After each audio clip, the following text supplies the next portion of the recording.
And let's see if this thing's going to take.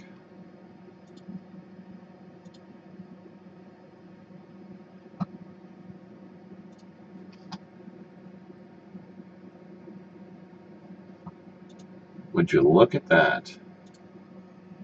We are up and running again. Apparently. Can't see my face, but it says that we are live. I'm looking forward to this. This is going to be something new for me. There we go.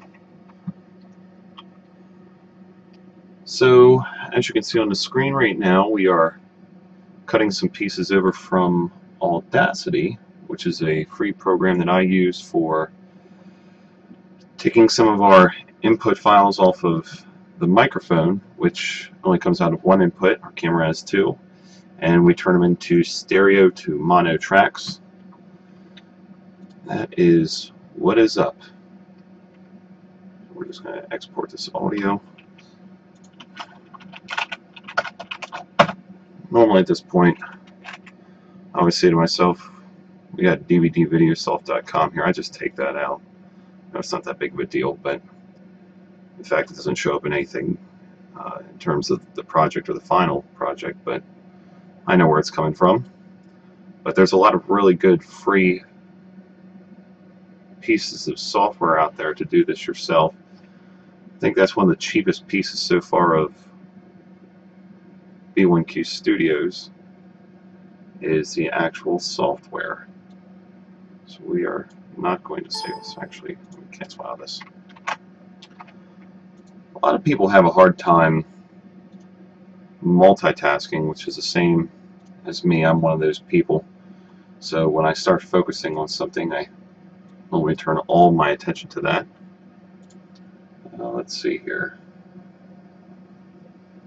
We actually have one person pick up on this stream beforehand, and heck, I didn't even do anything in terms of broadcasting this. But when people come online and I guess they go to our channel, they can see that this live stream is going on, and to your pleasure and enjoyment, you guys can follow along with me in what I'm doing here in terms of post-production. I really don't know if I want to broadcast it yet because, first and foremost, I don't know how loud I am. These are all going to be things that I learn over time and get better with. So let me just rip through these last few files here. I actually have prior engagement tonight that I'll have to log off of here eventually, but this is a good test run, especially for people to see what I'm doing and how I'm going about this. Don't mind if I call you out. I see that one person is watching. That's good. Please give me some feedback and let me know how everything's coming through from your end. It's quiet right now on my end in terms of music or some sort of background, because as soon as I get done with these audio files, I'll be getting into my actual post-production. I actually have everything ripped off of one of our good friends' DSLRs, and that's currently just a bunch of raw footage that's going to serve its purpose as the partner piece to the Dinosaur King of the Hill. And basically it's just a bunch of behind-the-scenes footage that is going to be just for your enjoyment, something additional that normally we don't put anything out that we haven't really sifted through in terms of you know, making you know, like a next level quality product or something like that. But this piece is going to actually be a little bit more raw, just real hard cut to things that you normally see on B1Q, especially with your overlays and fancy introductions. Simply put, it's just going to be another little taste of one of our adventures that we had prior to the actual filming. You can see here there's a hunter. He's actually up in a tree stand because the ground was too wet one day, so we pulled everybody together and decided to have a mock run of the Dinosaur King of the Hill.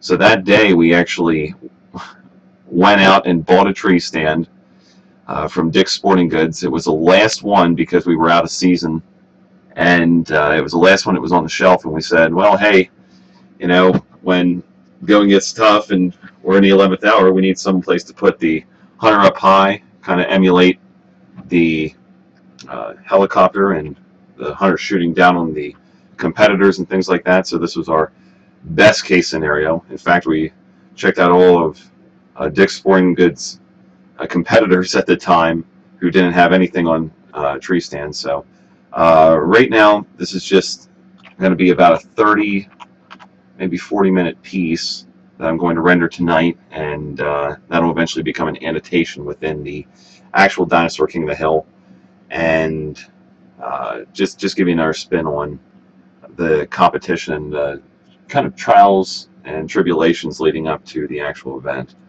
So if you have any questions along the way, please feel free to ask. The chat's open up to you right now. This whole YouTube thing with live streaming is brand new to me, so at any time feel free to comment, chat it up.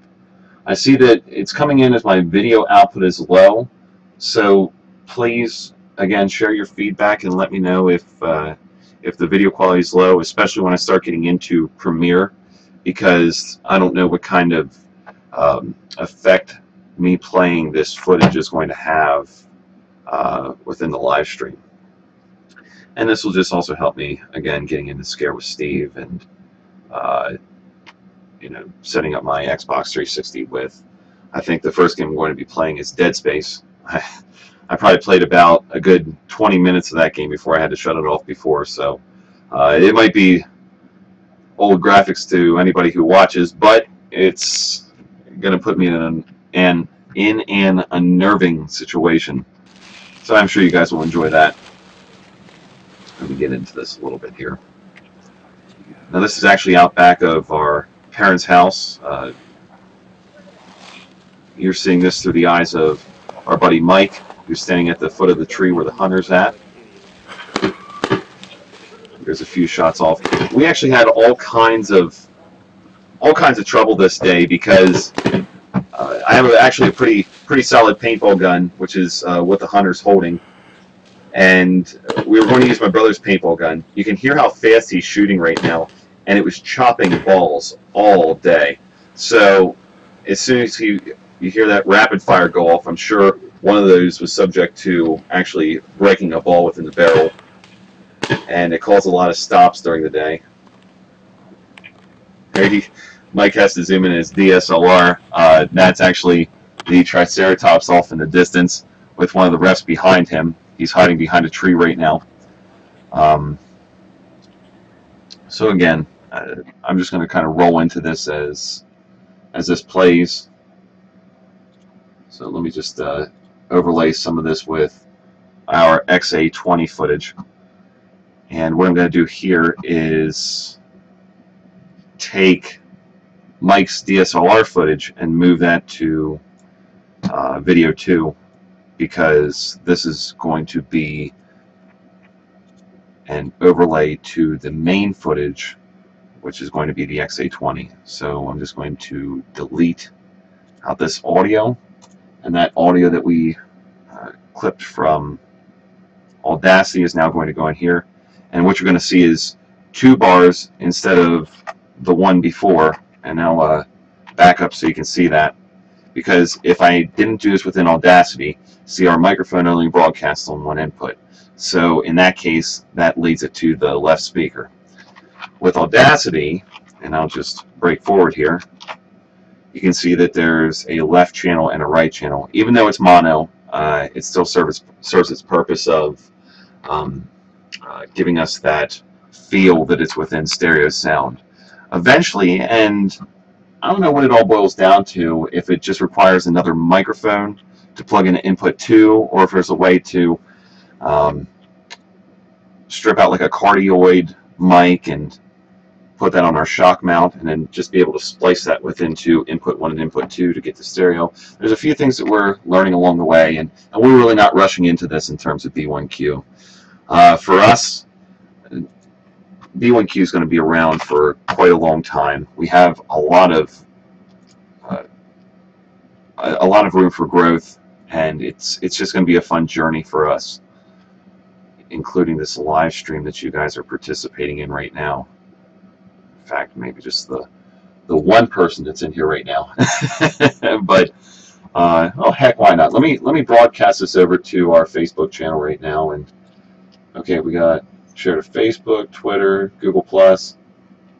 Yeah, let's hit this up here. If I share that to Facebook, let's just do this real quick. Put in something catchy here. Let me grab the title off of this.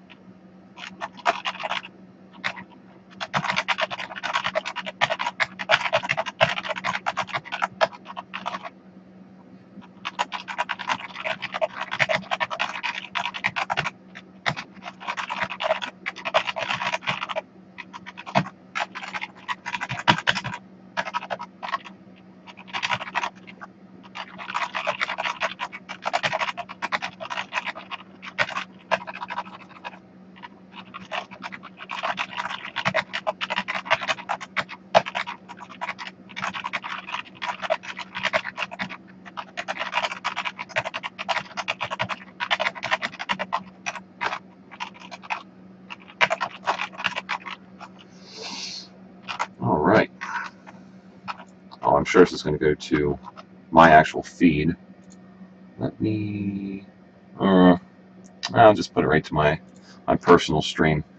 And if you want to look me up on Facebook, I'm underneath there as, I'm sure it's Stephen Myers or something like that. And of course, you can check out our B1Q Studios page at facebook.com/B1Q Studios.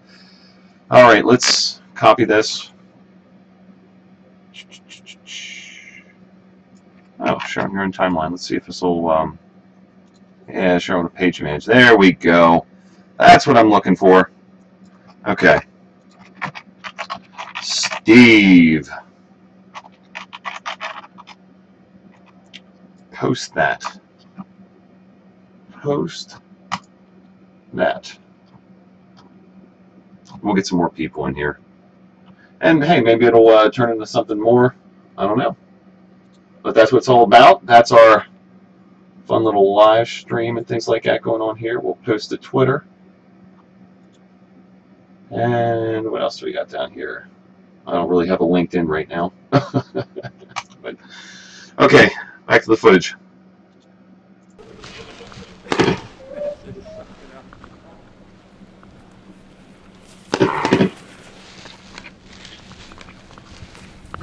I must say one of the hardest things about post-production is actually aligning this so everything matches up. So this overlay right here is eventually going to have to match this piece down here, or at least something close. Here you see Phil, he's a Tyrannosaurus Rex. I'm running along with him. He's actually chasing after the Parasaurolophus, which in this case is my brother. There he is, there's the hunter. Look, there it goes. See a good shot of those bullets flying out there, but I think at this point in time you can already see that some of those paintballs are chopping themselves and he's having trouble. This was a really good shakedown of the Dinosaur King of the Hill because we didn't know what to expect. There's a few pieces that came out of this, especially with the paintball gun, making sure that that thing was absolutely on par. Oh, now here I gotta dip into this a little bit because each one of these pieces I'm going to have to change over to scale of 30, and I got to pay attention to where things are going. So we'll make this some nice even numbers. We'll make this 1025, we'll make this 575. So that way as I go through I can just take each one of these pieces here and assign them the same way. So 1025 I think I said, and 575. And there we go. So that's how we get those quick, easy overlays within Premiere. See that? So that's pretty good. Now already there's going to be a big problem with this because as I cut this, we'll do this one real quick. Again, my multitasking sucks. Do one thing at a time. Let me just get a little ahead of here for myself. But you can obviously see that Mike's cuts are not going to exactly pair up with my cuts. So this is going to be something as I go through this, I might just start bouncing back and forth between Mike's footage and my footage. You see already, you see that the Tyrannosaurus Rex and the Ceratosaurus is interacting here. And that could be one that we pull ahead because we know that this event hasn't taken place yet. And that'll also help me line things up in time. So we'll just pull this off for now and pay attention to as this goes along, where this all is going to line up. Bill's making noise there. You're going to see that this is like a big piece of capture the flag. They have a bunch of kill points up right now. And You can grab it too. Can you grab it? Can I grab it? Can you grab it with the big head? we're trying to flesh out the rules as we go. Put this back on. I think you gotta grab him with the helmet. With the mask? Let's just try to grab him with the mask. Try to grab him with the mask.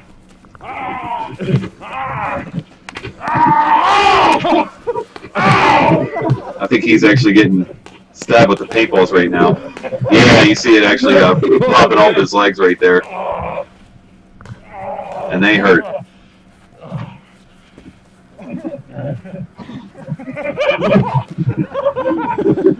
So we're at this point, I think that we matched up with that overlay. Let's bring one of these pieces over here to see how this links up with themselves.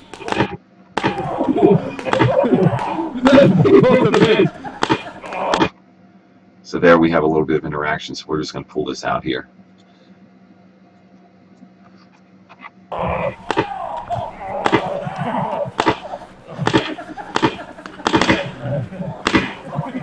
So we gotta look for that separation of them two, which is probably right here. This is actually a pretty good piece where they separate apart. Time out! Time out! Time out! Time out! No pain! No pain! And overall, we can also use a little bit of movie magic here. We would just break this apart, just as clean as that, and drop this down into the main feed. So we almost get a pseudo vantage point. And again, I kind of wanted to leave this as raw and fresh as possible, but we do have two very good shots at this. We'll just reload this, and then if we play through it.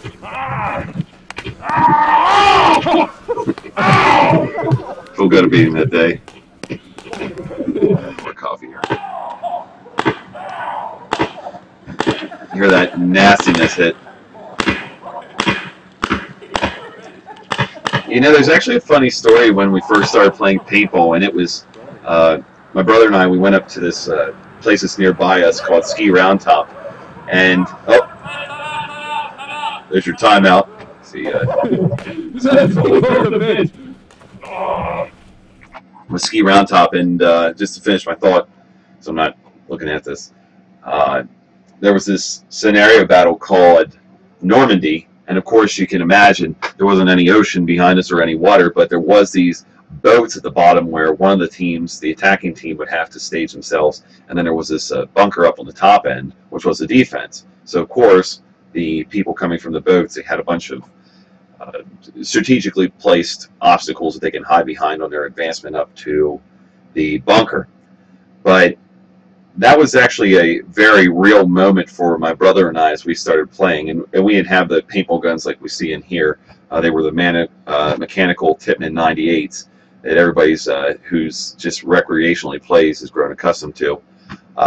Mechanical trigger, felt very real like a gun, real solid and heavy like a gun. It wasn't lightweight. And just our advancement up through there, we were down in the boats, and of course we had to make the move out onto the field. Well, as soon as we started hearing them paintballs fly by our heads, and it was just something to, if you ever haven't played paintball, it's really something that isn't for the weak at heart, because when you start hearing them paintballs flying by your head at upward of 180 mile an hour, it's pretty real, because they're just whizzing by your head and whizzing by your head. Yeah, it just puts a whole new perspective onto it, because if you're going to be hit by one of those, it's really going to sting. So when you hear Phil's emotion here of him screaming and hollering, it is as raw as it gets. So there goes his helmet. That's what I need to see. This is the monotony of post-production, because we get that really good piece of his helmet coming off, and this overlay at the same point in time, just to get those two vantage points, just like this. So there's Phil coming around right there. This is going to probably be the ticket right about here. Wait, come out. No, Okay, that's where it's going to be, right there. Oops. So we'll click on this. We'll find this spot again where I zoom in. This might be it. Oh. Just take these two pieces.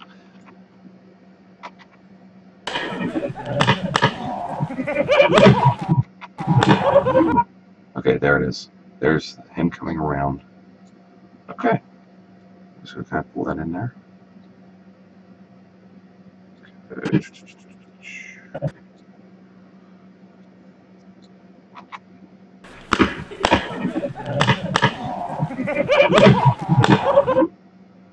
Okay.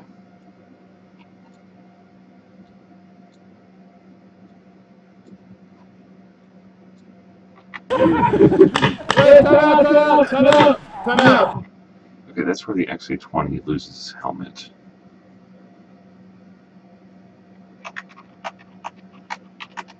Okay, that's what's going on here.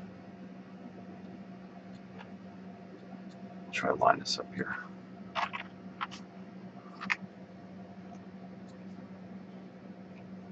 There we go.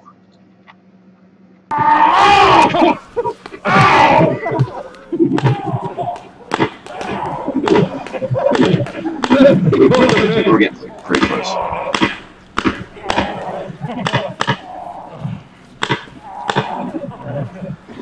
Who loses their helmet first? There it is. Okay, so he loses his helmet first, which means that I have to bring this a little forward here.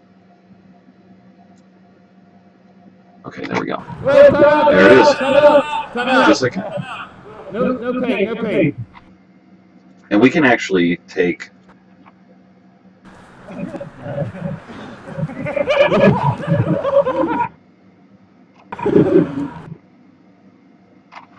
Let's see here. Increase this audio here. We'll look for the matching. There it is.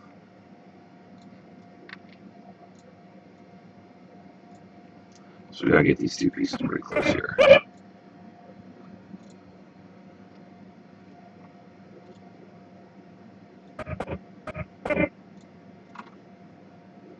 We'll cut it there. Should be a lineup.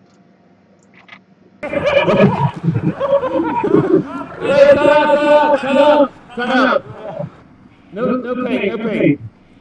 I can't see a damn thing. So we'll play through this a little bit more. Good to go? What's going on? The XA-20 we found is just an absolutely awesome camera. You can see that it's just laying on the ground here, and it just makes everything pop.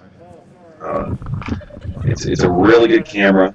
We ended up going to BH Photo Video for that. That ran $2,000 for just the camera itself. And of course, the other equipment, like your microphone and stuff, was more shock mount, things like that.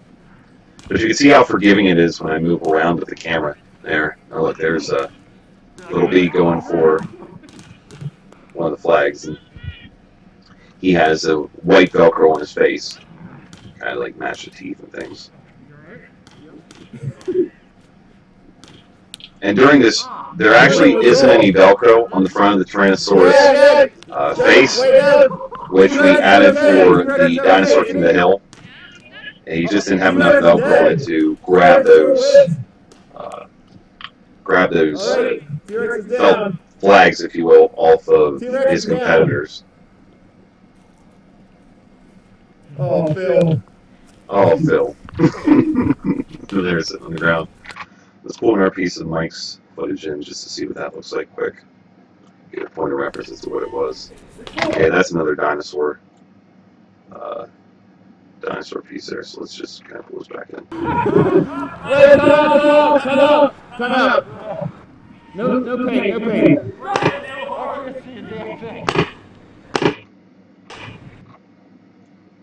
Okay, we'll pull that forward just a little bit.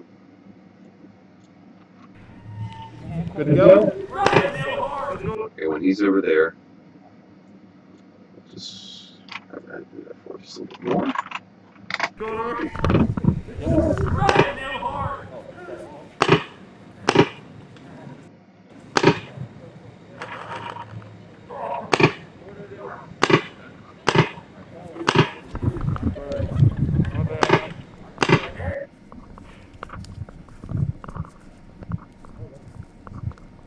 Hit the horn, Johnny! Okay, so now he's going to start moving in. I wonder if this is actually worth showing. That's another big thing too, is another reason why I want to do these live streams is when people are looking through this, it'd be reassuring to see what people think, especially when it comes to these behind-the-scenes situations. Johnny! Okay.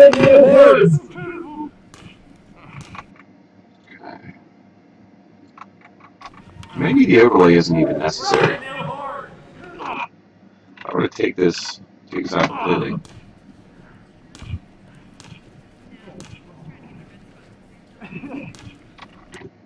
I'll try to render this for a moment. That way it plays a little smoother for me.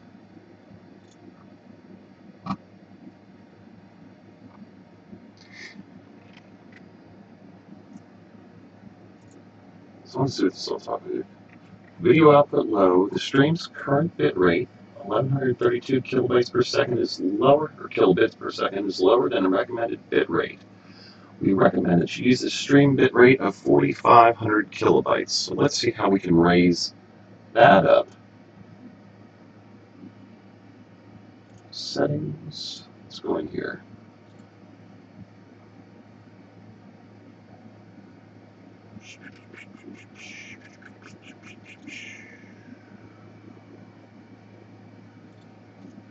Bit rate. Scene buffering time in milliseconds. I'll have to check that out then. Because it's probably coming through pretty choppy on the stream. We'll find out. We'll find out in time. This is all really good stuff.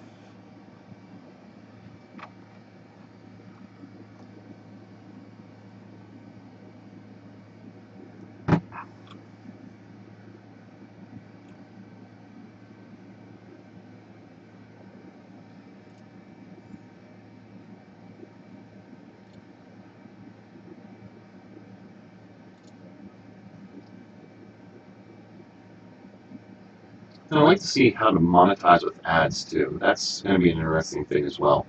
I see that what they try to do with YouTube is set it up a lot like Twitch, and that might actually pay off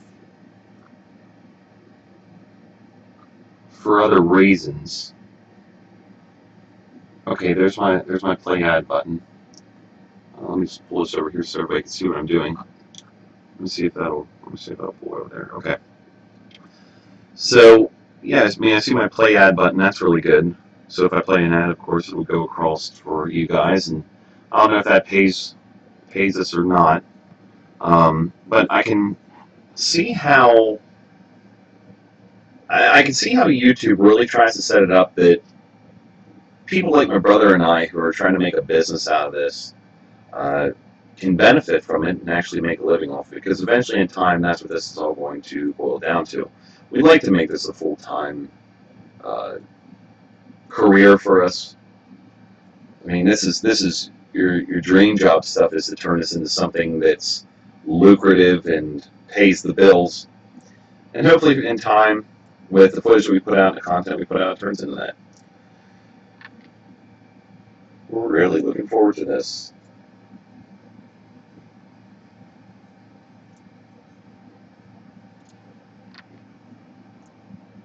We really am. A lot of my nights have been doing this post-production, and sometimes it's been really quiet. Sometimes when I can, edit like the photos and overlays, I turn on music and things like that. The pieces like this where I'm trying to render these frames, that just allows me to see this in a more smoother setting.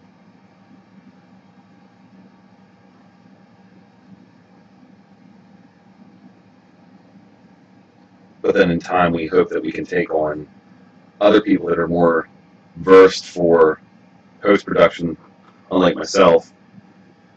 Everything that you see uh, outside of South of the Parallel episodes and stuff, which uh, mostly have been handled by Ben when he was over in South Korea, has been mostly my doing. Also, the close-up with Chris, of course, that's Chris's footage in the raw.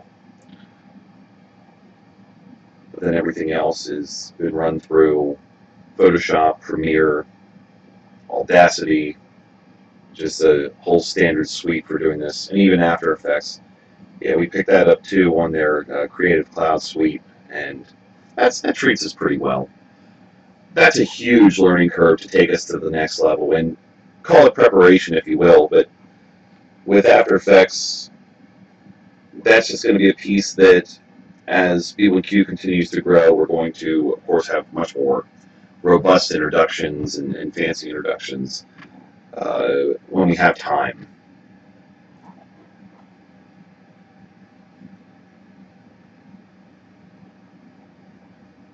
So here's what I'm going to do. I'm going to try this play add button and go from there. I see that we picked up one person through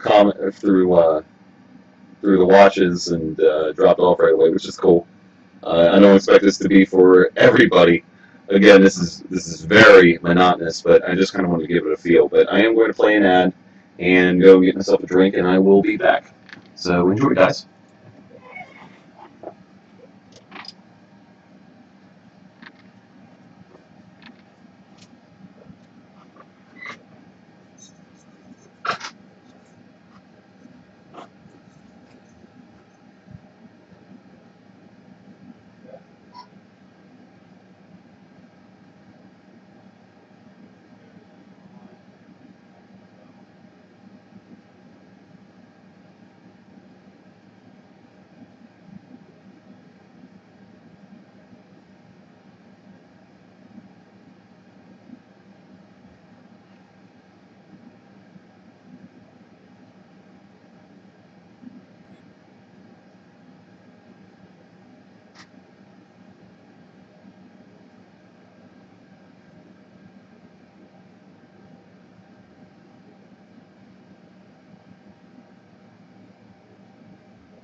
All right, cool.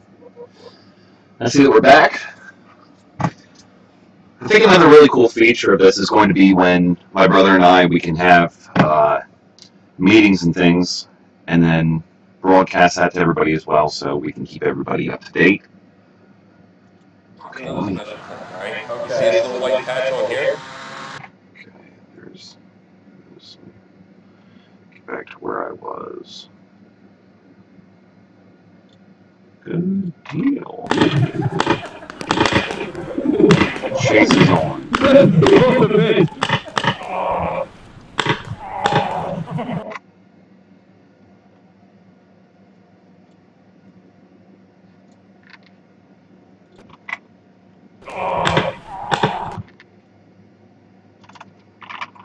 And here again, this is just another one of them things where you can see that just off of the sound, we can figure out where to line these two clips up. There we go.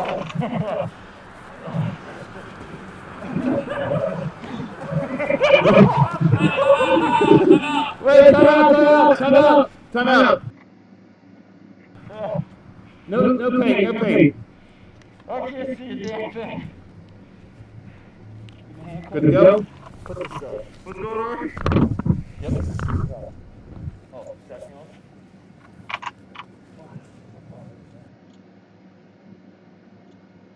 Let's pull this one forward and see where this one goes. Nowhere. So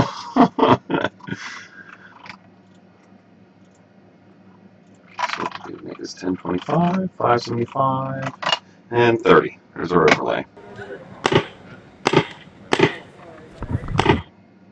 Oh, getting too far ahead of myself here.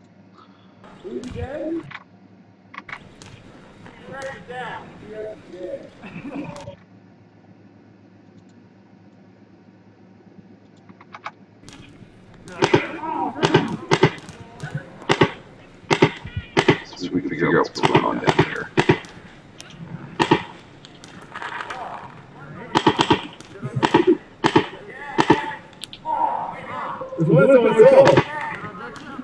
Yeah. No, wait, no. T-Rex is okay. T-Rex is okay. T-Rex is dead. T-Rex still lives. Okay, there he just dropped the flag.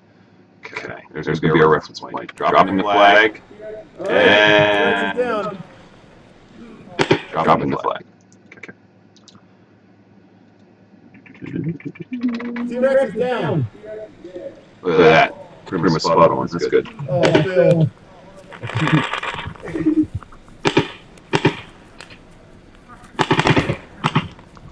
Oh, you hear that paintball spray?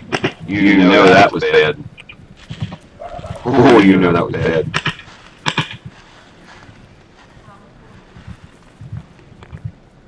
See, there's Mike's vantage point right there with his DSLR. That's what you're seeing in the overlay right now. You're out, I think. See, there's the Parasaurolophus.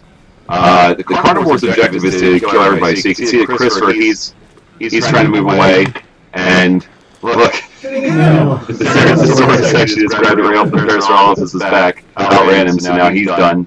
But the Parasaurolophus' goal was to stay within that circle that was painted on the ground back there, and protect that Parasaurolophus egg, the ostrich egg.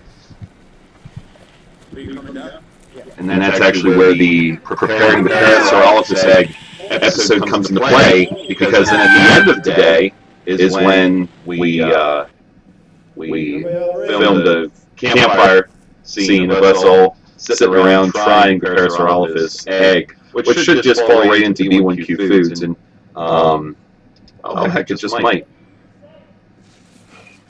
He can run around. He doesn't have anything. Yeah. Yeah, he's coming down now. Yep. So how we had this set up is there was actually an ordnance piece, or an ordnance package down below this tree. We originally were going to have a smoke bomb that the hunter could throw out and hide himself, in a smoke screen. It was this big cylinder. When he lifts this thing off, and you'll see it coming up here. Oh, it was an absolute train wreck. And it really didn't make sense. Probably the placement could have been a little better or something, but it's starting lighting the woods on fire.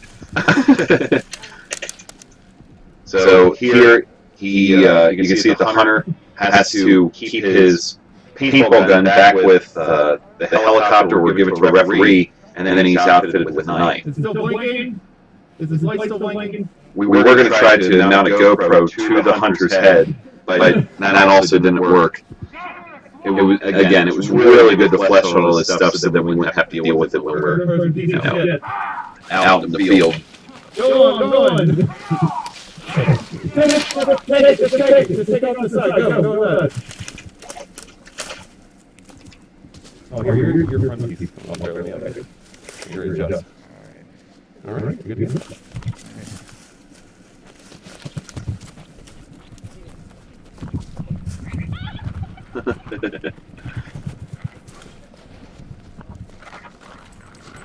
This is our buddy Andrew. You can see that he's actually already fired off an entire round of paintballs. So now when he gets back to the ladder, the Ceratosaurus now has to back away so that he can climb the ladder, which is simulating the fact that the rotor blades and the helicopter are spinning, and an engagement cannot happen that close to the helicopter. So this is like a safe haven or a sanctuary for the hunter as he approaches the tree. Everything, my whole backpack is falling apart, man.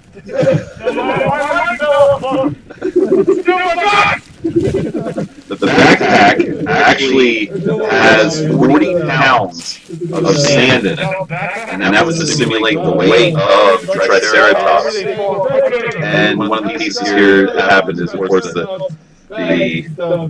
backpack exploded, and we had to, for the dinosaur to know itself, wrap that sucker with duct tape just to keep all the bags in. I can't even move with this thing on.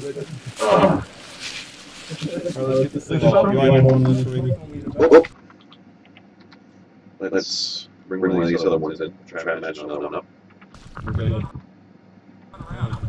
He's getting up here. Let me make this adjustment here. Oh, light effects.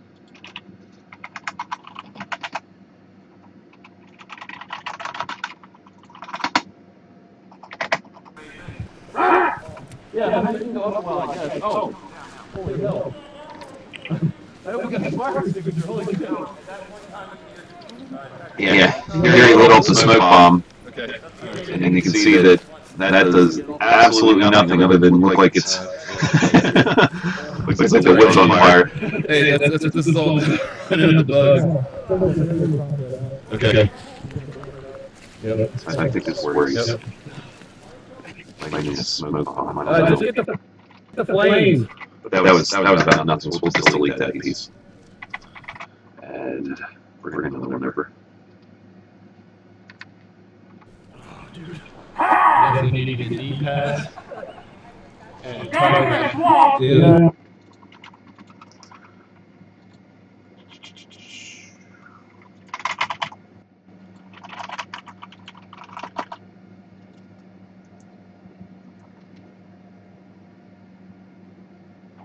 Okay.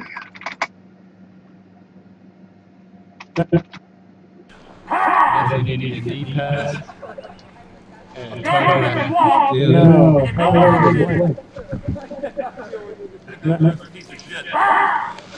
Because I'm crawling around and bashing my knees against trunks and stuff. Oh, dude. Better knee pads. You got knee pads on? No. Are you serious with having knee pads? I guess we guys had it. Oh man, I'm sorry. It's all good. Okay. Catastrophic failure on the backpack. It's gotta come off. This is what it is. We got. That looks like a good shot. You got more job Triceratops, ladies and gentlemen. That's turning up the game. Let's go, suckers. I'm skinny.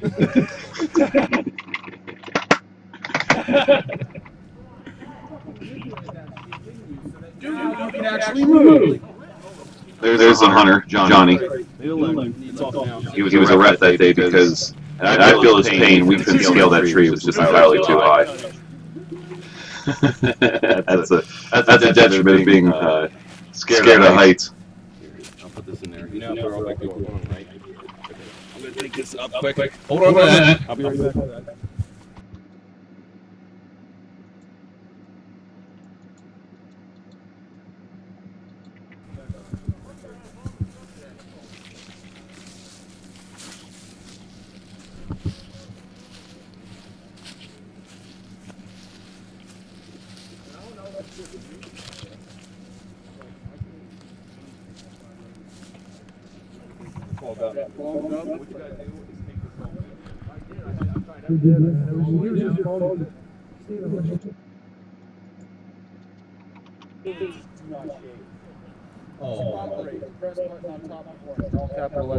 Keep upright, do not shake before or during use.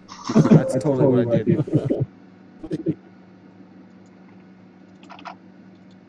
Just break this apart here. Sounds out that we need this. We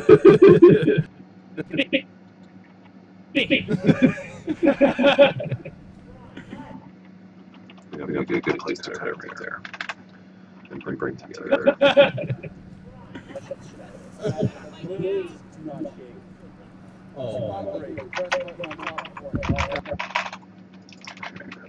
So maybe we'll cut this down. Nobody wants to watch all that. Let's go. That's not a constant struggle when doing this. It's what people want to see. And keep upright, do not shake before or during use. I like the documentary feel of a raw and cut version of this stuff, but again, I guess we got to also be pretty realistic as well. I think Triceratops is ready. Para's down. T-Rex is down. Your red flag's down. So I already can't see anything. This one over here.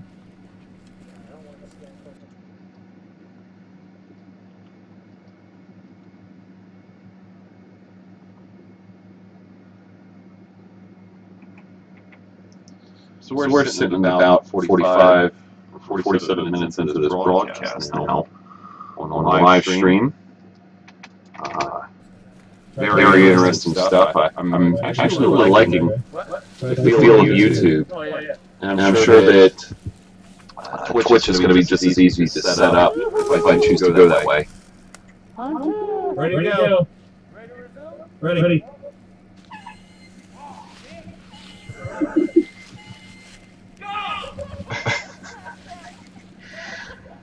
Honey, got going. Hunter. I could probably bring this forward a little bit, but let's zip around here. Just in case. What's that? Do you have a second gun just in case? Like not for right now. Oh yeah, look at that. That was a big mess. Oh yeah. Oh, that was so bad. It's bad to put all that through the gun. Yeah, you should have a couple ready. Probably got about head and chop balls there. You got two things that gun, one to chop balls and one where the eye picks up the ball. So when you turn it on, it's on now, right? On the same setting? Okay, hit that button one time in the back and you shouldn't have that problem anymore. Alright, we got to wash this barrel now. Well, it's one So my brother's saying I'm live. Yes, I am live. the eye looks at the paintball down the barrel and then shoots it. And then if the eyes turn off, it doesn't look that. You just mercilessly fire and Reverse sound out to him. I hope that is him. I hope that is my brother watching. Maybe it is. Yeah, you want the eye on. Are you watching? Somebody's gonna get hurt. Okay. Oh man. I was gonna say, I'll cut that damn tree stand down. If he is watching, or if he isn't watching, you're a good trooper. You watched 49 minutes of me so far, which is great. Thank you for attending. I'd like to get my brother in here. Maybe he can also shed some commentary on this and set up another angle with this.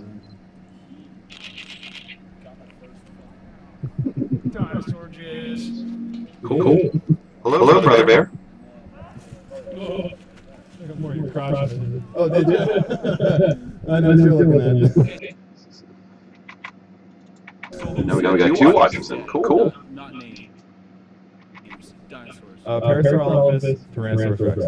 So we got one number four. So for the second person who's watching, you're actually seeing some behind-the-scenes stuff from our earlier shoot with Dinosaur King of the Hill. This is not the Dinosaur King of the Hill. That's already rendered, uploaded.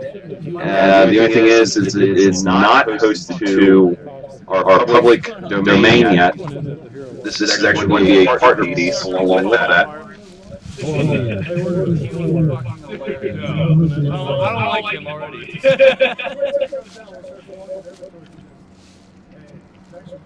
Yeah, I'm just hide behind a tree trying to egg him on.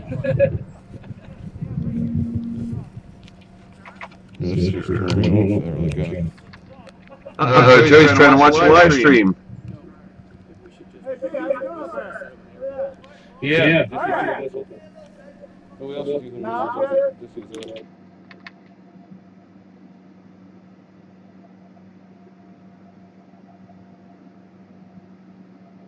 Give me one moment here. Hope Joey's on here. Joey, if you are watching, say something in the chat for me if you got some time. Apparently there's a big echo going on. I didn't know that. So let me see what this is all about here. Maybe I could turn down the microphone a little bit more.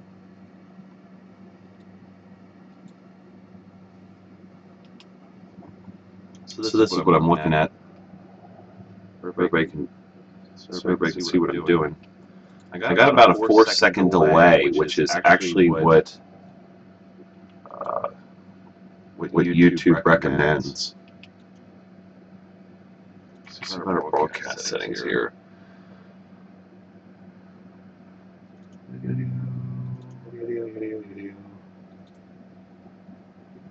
Actually, there's the. Oops, set this back up here. I thought that was supposed to be a delay. Oh. I don't know. How do you chat while on a tablet?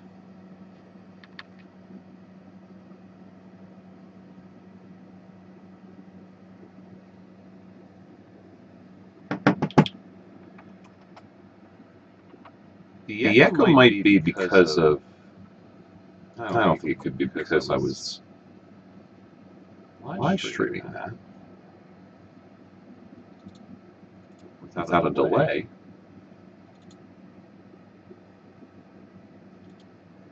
Let's see here. Mic boost. Microphone boost. Boost. Microphone noise gate. A noise gate automatically mutes the input signal once it goes below the closed threshold. I see.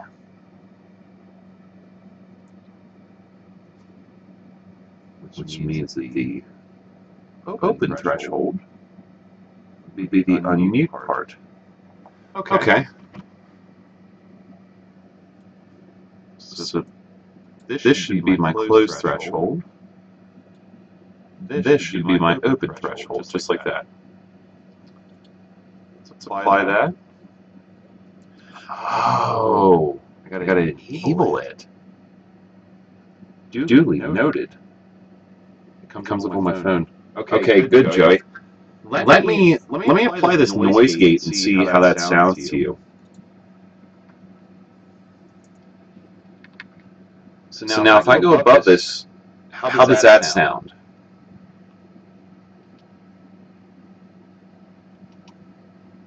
Any better? Oh, he must have just popped out. We're gonna. Oh, okay, cool. Is it echoing anymore?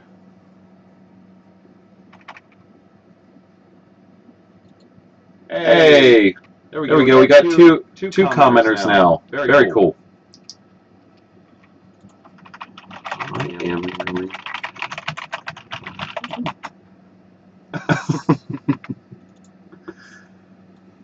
Yeah, I gotta find out more about this Open Broadcaster software. The only thing is that the only way for me to personally test it out is to record it, go down here and start recording, and then listen to it on a playback. So it really helps. Yeah, it only helps when I have somebody to help comment and figure this out with me. You see, ultimately, I think what's going to have to happen is I'm going to have to get another microphone. I mean, I do have a Rock Band microphone down here, but is that helpful, maybe?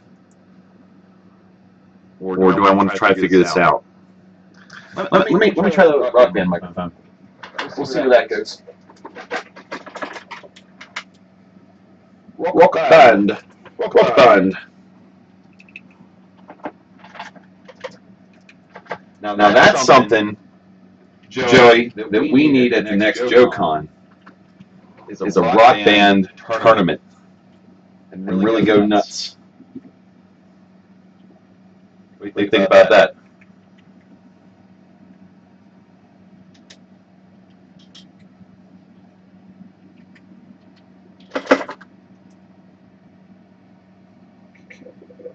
Here.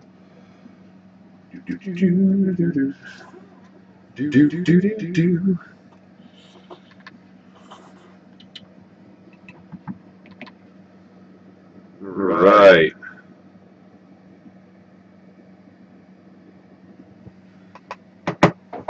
Plug this in quick.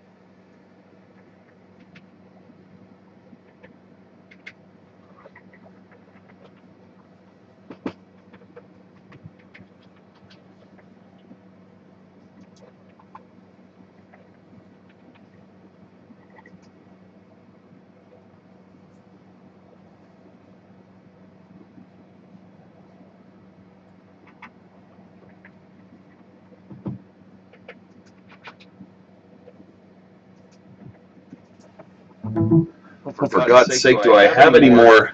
Do I have any more open USB ports? All right. Let us set up this microphone. For God's sake, do I have any more? Do I have any more open USB ports? Now I'm getting the run of this. All right. Let us set up this microphone. For God's sake, do I have any more? Do I have any more USB ports? Now I'm getting the run of this. All right. Let us set up this microphone. For God's sake, do I have any more? Do I have any more USB ports? Now I'm getting the run of this. All right. Let us set up this microphone. For God's sake, do I have any more?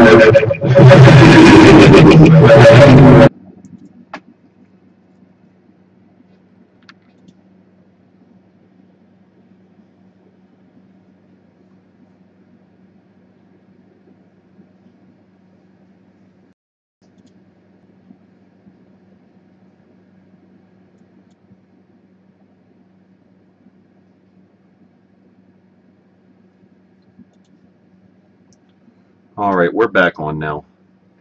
I think that'll help us a little bit more. I took that microphone back out.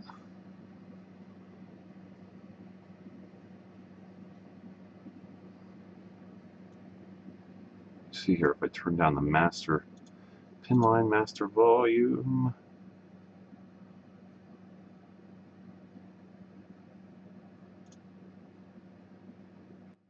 Huh.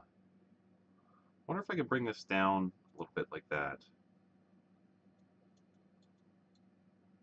Wonder how that sounds. Oh, what's my sound good? Oops. Oops, oops, oops, oops, oops.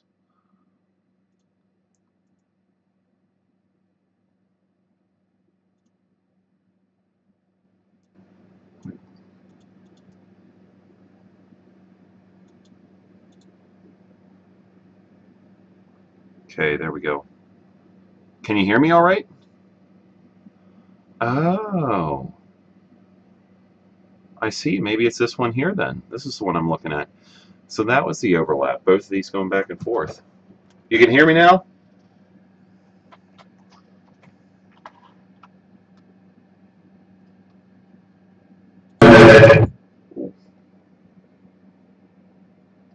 Boy, we got to turn that off.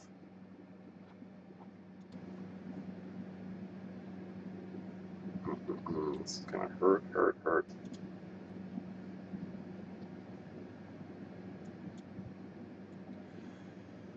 Okay, it's all clear.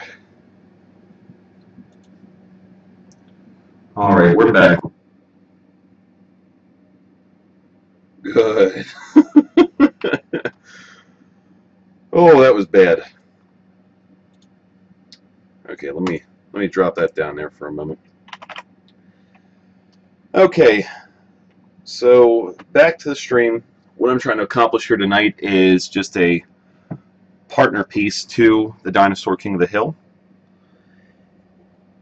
I was actually trying to overlay just the monotony of it, because we have to find a matching overlay with this and this to make it fit properly.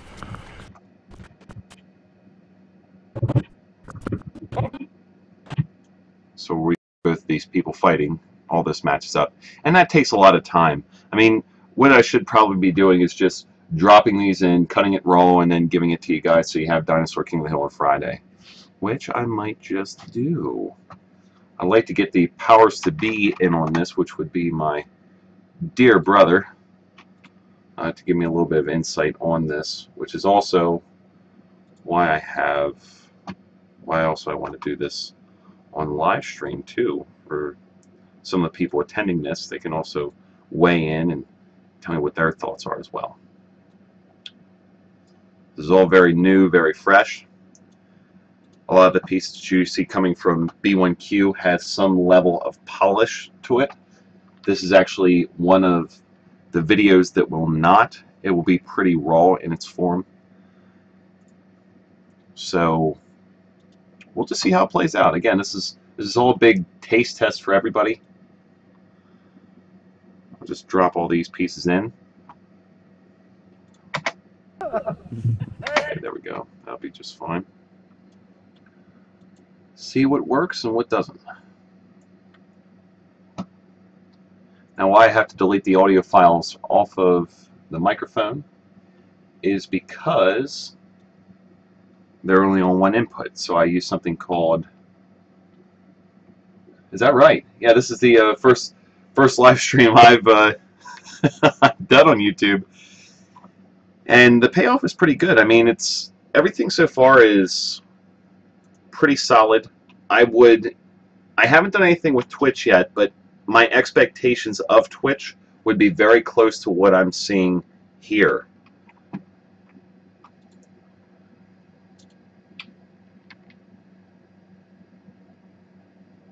Okay, now I need to bring down, this must have been 61. Yeah, this is 61.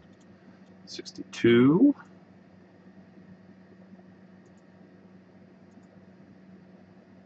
Delete that audio. And we'll drop it down too. So you excited for Getting Scared with Steve?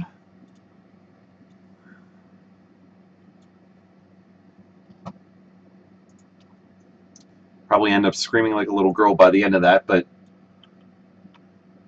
I'm looking forward to doing a single playthrough of a horror game. I think my choice there is going to be Dead Space. It's going to be pretty messy, I believe. I was just watching my nephew Skylar play a little bit of Outlast yesterday when I was down at the apartment / studio, and sure enough, that was pretty scary. If I was behind the helm of it, I'm sure it would have been much more impacting. Would have got me a little bit more, but there was a few jump scares in there that was worthy of putting me behind the helm and running through the rest of the game. something with him during October. Okay. That's cool. Yeah. Are you talking about Twitch in per se, or are you talking about doing some horror games and setting yourself into a live stream setting? Ooh, Fatal Frame 3. I mean, there's definitely gonna be consequences. That's a, was that like a predicate on some Japanese type setting where, you know, you're behind a camera and then you gotta take pictures of these ghouls and ghosts and things like that? I think that's where that spawns from. Alright, now we're down for 10 minutes. Whole Twitch play. Yeah, it's so fun to see the see people's reactions to that. Maybe we'll end up starting a little bit of a movement where other people start attending a Getting Scared series. I hope everybody else did too. And filming them and final putting behind got the a helicopter behind all of that. So I mean, yeah. Well, and the other thing too is the location. So the three people that are going to be out in the open is going to be Phil, Little B's character, the Ceratosaurus, and yeah. Awesome. Okay. Ceratosaurus is going to be stuck in the woods. So Special delivery. I got a Sammy sub downstairs. There's definitely going to be consequences for sitting still. Japanese horror survival game where all you have is a camera to survive. Let's bring it up here for a second. I'd like to check that out. Let's get some Fatal Frame 3 going on this computer. Fatal. Let's go to YouTube. Fatal Frame 3. Looks like they're up to Fatal Frame 5. Let's get some Fatal Frame 3 on here. We got a trailer for this. All right.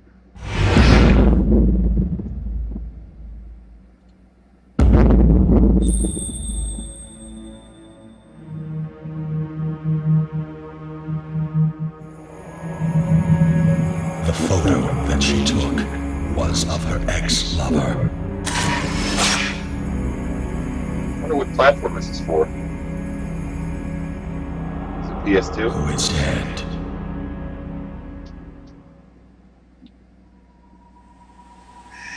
Ray Kurosawa, who's been missing her lover since his death.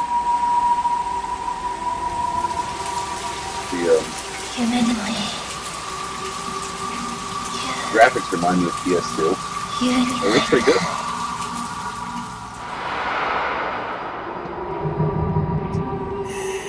Entering into the nightmare. I think we saw, what was that, a Fatal Frame 5 come up here?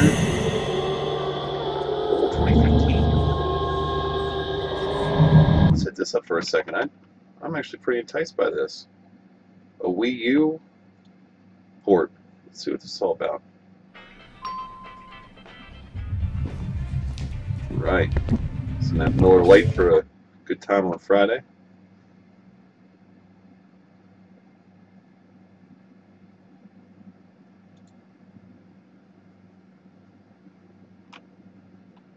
Right.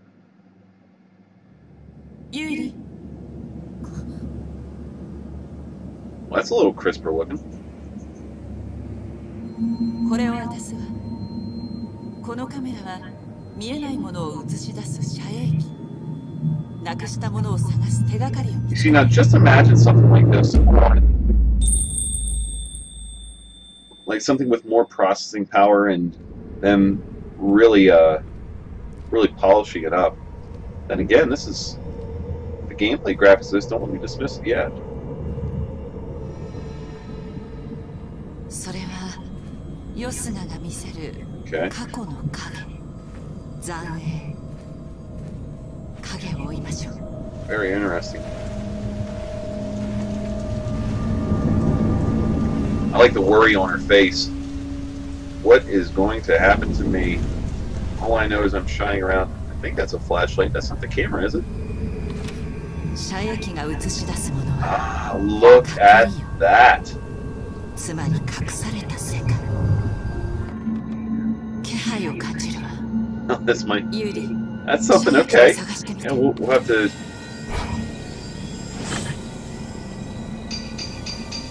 Let's take a peek at this, Joey. This might turn into something. Might need to use that Wii U. So the freaking controller is the camera. Nice.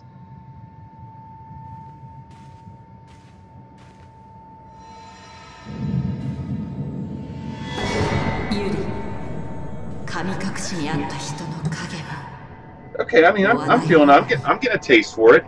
Okay,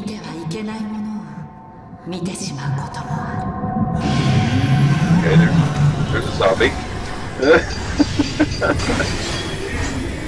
Oh my. Oh, so the camera is the weapon. Nice. What a concept.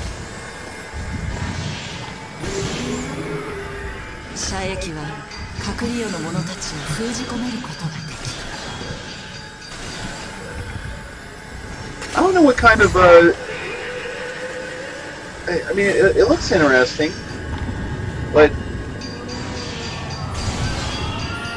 I might be able to get through this one. I might be able to get through something like that. I like your thought process there, Joey. Yeah, it looks like Fatal Frame 5 is actually in well, it says it was in E3 2015, so it's got to be in, you know, final stages of production or something like that, I'm sure. Down, boom, grab another. Yep. Yeah, I got 4 guns at the house. Yep. All you need is tanks for. I got mine. I'm gonna rebuild mine. Just absolutely having backups. Yeah. For sure. That way it goes. See you, Dad. You ain't worried about. All right, now we're down for 10 minutes. Clean the gun. Well, what do you say we do the fireside? Yeah. Get the fireside going. I think actually, Yeah, totally. probably a good idea Totally. that it didn't actually happen. See if it's actually reality. With the helicopter. Yeah. No, I don't know. We're going into our costumes again. I know definitely with the smoke one, we need to make an area for. I love where this is going. Like, I'll tell you what. I think what I'm gonna do is hold off on releasing the Dinosaur King of the Hill at night, and why that is because there's a piece at the end there in the outro where I actually debut the behind-the-scenes episode. I bumped you, but And I don't want people to get the misconception that they can click on it, Got hit a few times. because that's what I'm working on right here. Once in the tail. I think what I want to do though is polish this up a little bit more. We got an hour and 40 minutes of footage here, which is actually going to transition into a fireside scene of us trying what we call the Parasaurolophus egg, which is actually just simply an ostrich egg. And so they transitioned the two of us saying the phrase, and I was like, that's fucking cool. There's our buddy Andrew and Reese, Johnny on the left there, Brian on the right. Johnny's the hunter in the episode. Brian is the Ceratosaurus. Here's my girlfriend Tessa. She's cooking. She's a good hostess. Yeah, because you just. I've never had. Did you stick the whole stick of butter in there? Fucking stick in there. What's it on? There's a potty mouth, as you can see. Yeah, No holding back. There's There's Mike, Yeah, our trusted cameraman and rest it out. his faithful watcher of, faithful subscriber of material for B1Q. Mountain Man P's over. Yeah, how many viewers I have on the... Oh, I shouldn't have clicked on that. Yeah, we have 2 viewers, which is probably just you and Joey right now. At max, you know, we get people that jump up to 3 and then down to 2 and then 3 again. Okay, yeah, Joey's counting 3. That's good. Well, the ostrich omelet in equation is 24 chicken eggs. Okay. Hey, bro, since you're in the chat, I'd like to hear your thoughts on that, and just everybody else is watching if you guys want to weigh in as well. Should I release this in the raw form as much as I can? Because we're looking at an hour and 40 minutes of footage, or do you think I should try to trim it down a little bit? I like omelets, so. Okay. Oh, here it is. Here it is. Here goes Perry. Bye, Perry. Look at that bowl.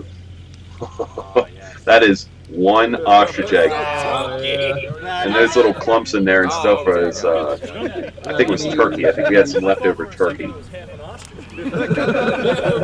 Hey, it says Jen's watching. Great. That's That's excellent. Hi, Sis Jen. I wish I could see. Let me go over here for a quick second. Every time I go off of Adobe Premiere, then, of course, it stops the feed over here. But I wonder if I can see people. People. I don't know. Okay, either way.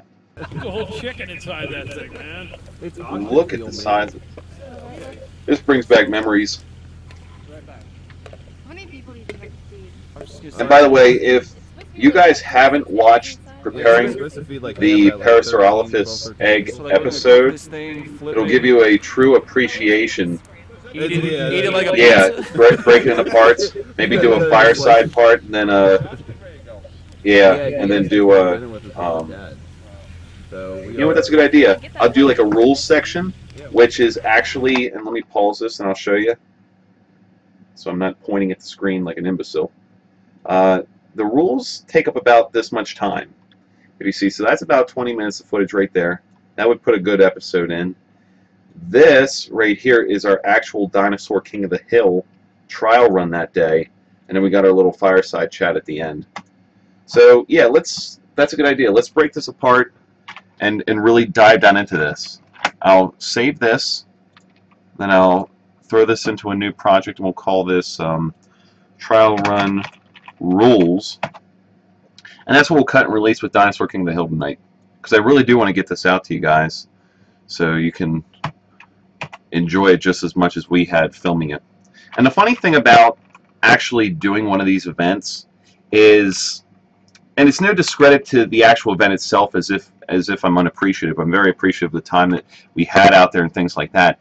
But it was very hard as a person behind the camera actually enjoying it for what it was when we're out there doing it, because it's just the coordination and logistics.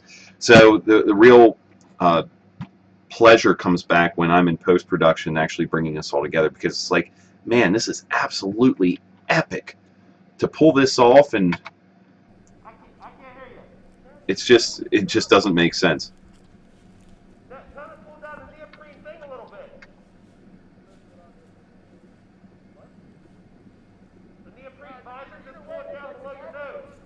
And the cool thing is that everybody else who participated in this, they brought some feedback and they had a lot of fun doing it. I mean, even I had a lot of fun doing it. It's just in terms of the actual battle and things like that, not being an actual competitor and more being a person filming. Your focus is just on the shot, getting the shot. And if you're on it and you're filming and things like that, the whole thing goes through as a blur. I think truly, if you were to piece all of that together, for what it is, if you were to piece it all together in one fell swoop, one solid cut, it would have been, I think it was around 30 minutes. 30 minutes was the whole battle. We were estimating it to take around 15. So it was a good extended piece. It went a little longer than what we thought, and made for a really good episode. Wow, T-Rex makes a lot of weight. Yeah, this piece is going to be good to release today because this actually explains all of the rules in detail, which is something we actually don't capture in the Dinosaur King of the Hill, just because there's going to be people that aren't into the whole lore and story of this, and that's where the behind the scenes comes into play, and people just want to get in and say, okay, let's just watch this for what it is. I want to watch the game. I don't want any fluff to it. And this is a lot of fluff. You put, an extra 2 minutes on the beginning of that episode, you could lose a lot of view count just because people want to see more of the action. So, let us throw on some sort of text at the beginning of this. Some little fancy piece saying, hey guys, this is what you're watching.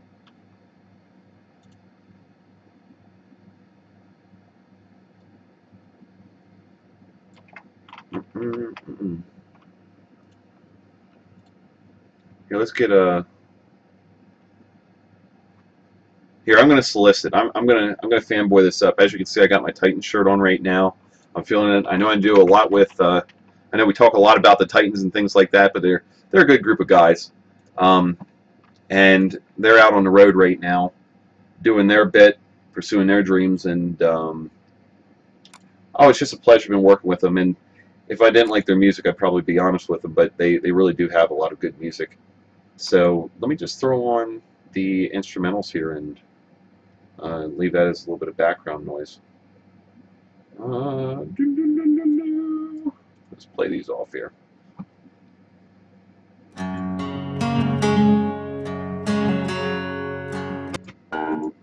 Yeah.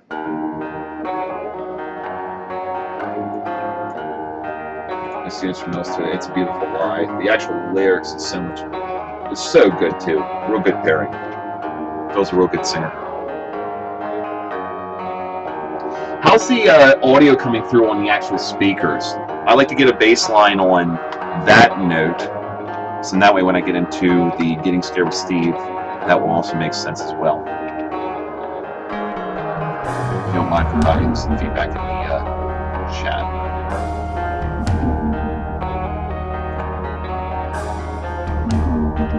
Too loud, too soft.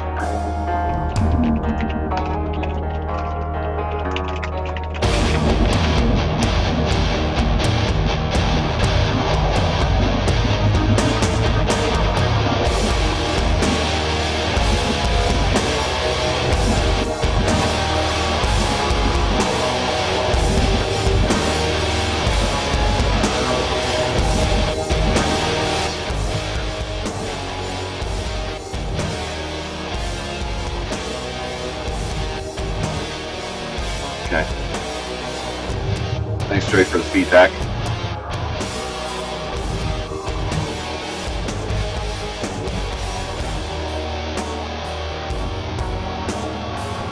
Maybe I'll add a little bit of an epic pause here at the beginning.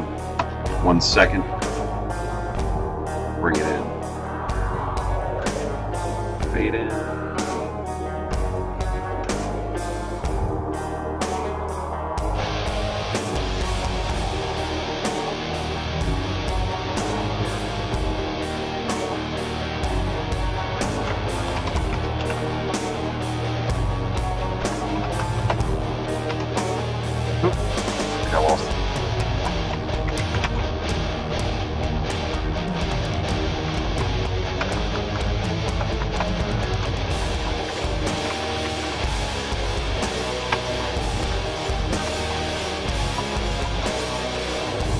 That'd be a good episode. Costume cleaning movies. Let's go with that.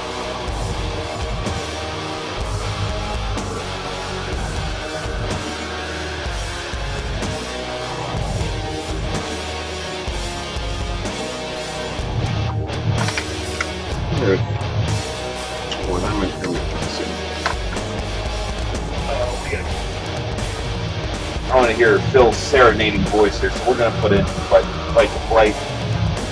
Go check out their website, www.smalltowntitans.com. Find the music there, and I'm sure there's a link to their actual music. Real good stuff.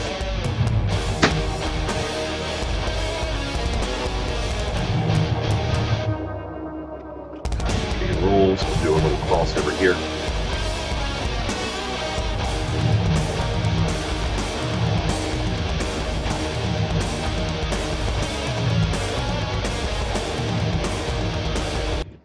This out here, and we'll turn on the actual CD.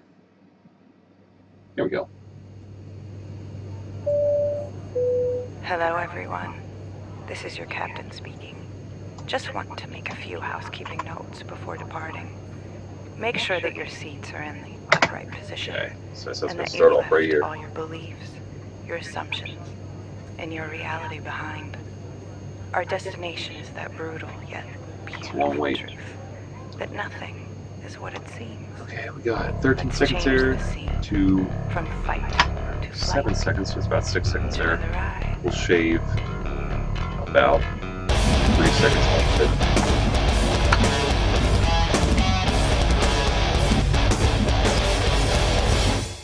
Get on board, flight 24, set your sights on the stratosphere. Service with a smile will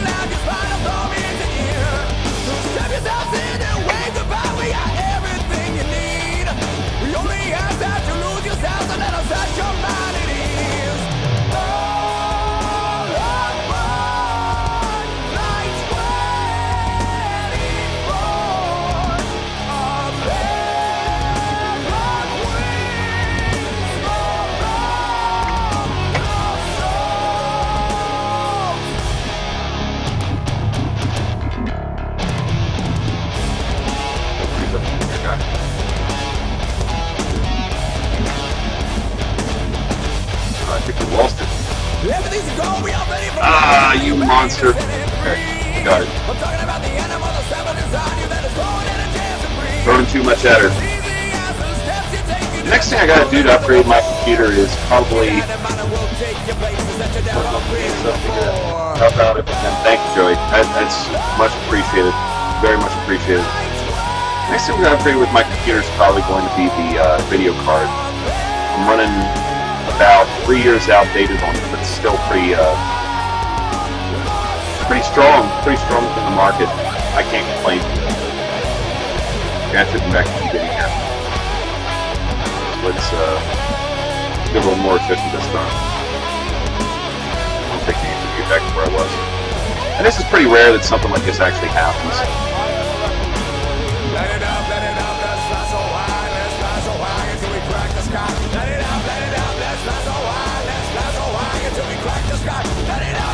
Okay, here, hang on, bro.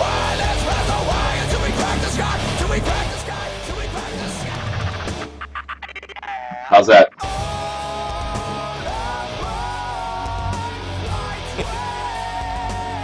See, I think the delay is going to kill the actual feed too as well, so be patient, because when it catches up, then you're going to hear me speak about what's in the chat. Hi, Jen. I see that you texted me. Instagram Dinosaur Whisperer. We got an Instagram feed from Dinosaur Whisperer. Likes our video. Shout out to him if he decides to come around and actually see this. Man, I hope he followed us, because he is going to be in for a treat. Yeah, let me text her back, because I want to make sure I didn't just if she's actually still watching. We're up to three watchers now. Hi, Jen. I don't know if Jen, if you're watching, see if you could type in the chat, because my eyes can only go one of two ways here.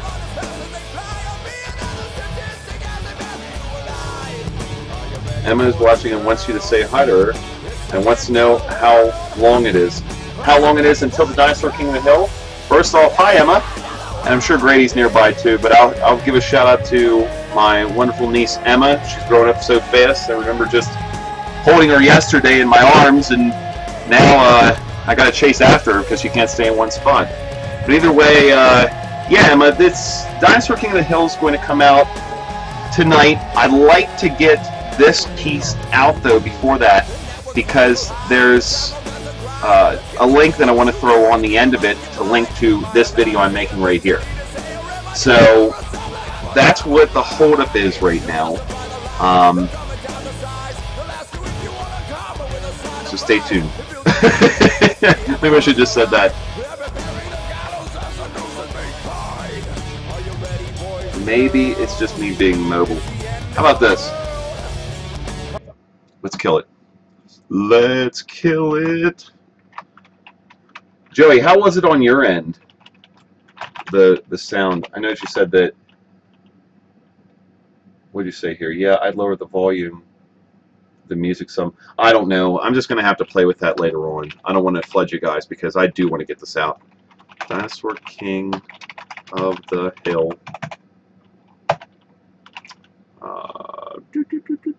What do I call this? That's what I want to do. Behind the scenes.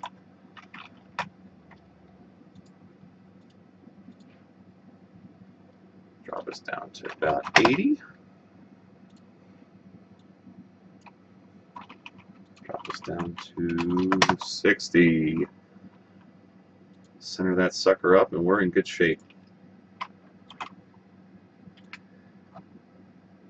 Hey Jen, just to let you know that a little bit of parental discretion is advised on Dinosaur King of the Hill. I think we probably dropped the F word once, and we try to be a little more cognizant about making people aware of that.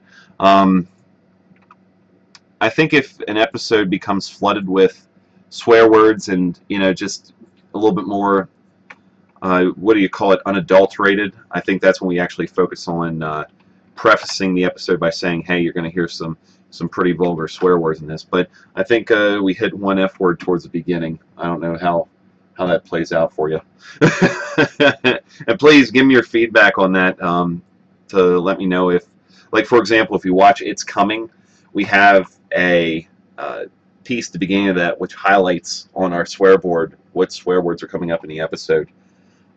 Just let me know what your thoughts are on that as a parent, and if we do slip a swear word once in the episode, if it warrants us making note of that.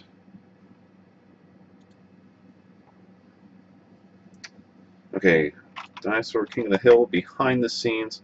Man, I'd like that to be more impactful. Let's take that fade off. That fade in off. Go to 1 second. I need to get some sort of blast here. I need to have a hit of sound. So let's get into our handy dandy music folder. If anybody ever wants to create their own videos and want to post them on YouTube, YouTube actually has this really cool piece where when you get into your video manager, it's called Create, and you can go into the audio library, and there's a lot of really good sounds. Actually, mostly all of our sounds except for the Small Town Titans and a little bit of carving out fiction from the South of the Parallel episodes are all found on the audio library. So a little bit of a shout out to that. Google has been doing it right and making all of our pieces sound absolutely fantastic. So I don't want this to blast you guys here, but I do have to find a... Yeah, this is what I wanted. Choose your path. A little bit of an explosion to the top of this. I want that hit. And as you can see, right there is our hit. If we play it back, just like that. That's our hit we're looking for. Let's hear what this one sounds like.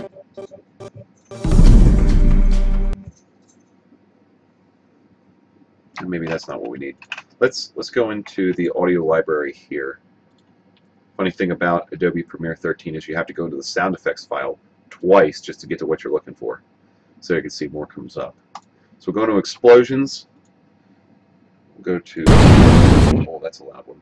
Okay, that is not what we need. This is what we normally use as a distant firework. If it'll play.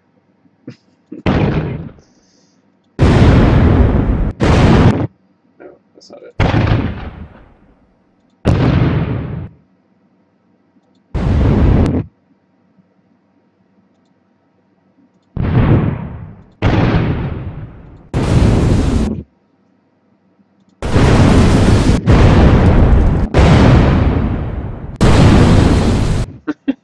I wonder how loud this is. It's probably just killing people in their end just listening to all these blasts. Let me know. I know I already showed off the music, but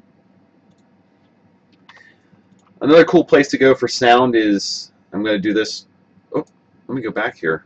Oh, I hope that just didn't kill my live feed. Ooh, I don't like that. Ouch. Oh, I hope that didn't kill the live feed going off of that tab. I got to be more careful with that. It's called freesound.org, and I go there for all kinds of stuff. Let me bring that over to this screen so you guys can see where I'm going. Besides a login here. Cover your eyes. So let's look for a explosion. What kind of sounds we can get. Nope.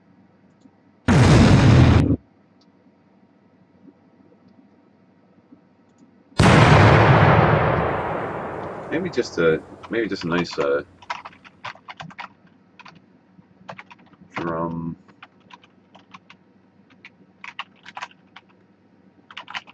Introduction, maybe? Drum introduction. Okay, good.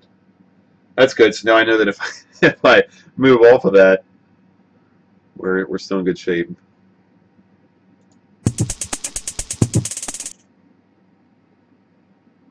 Oh, I got an even better idea. That brings me back to one of the audio files I have in here. Just a fun little piece of hip hop I'll throw in here. Chris already knows what I'm going for, probably, which is kind of funny. So we don't overpower. I normally drop about 10 or 15 decibels right off of the music to begin with, because it does get overbearing within. Okay. We want that to match, so when they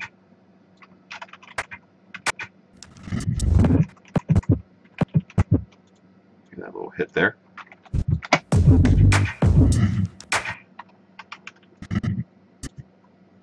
I think we'll make that fade in occur, but we'll do it right along with the beat. So instead of being so long, we'll do it right to that point. There you go.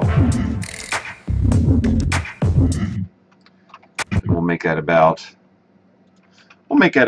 3 seconds long. So we'll take us out to 4 seconds. Cut that off, and then we'll do the second piece of text here. That'll be good. Actually, what am I saying, Steven? I gotta line it up with the music.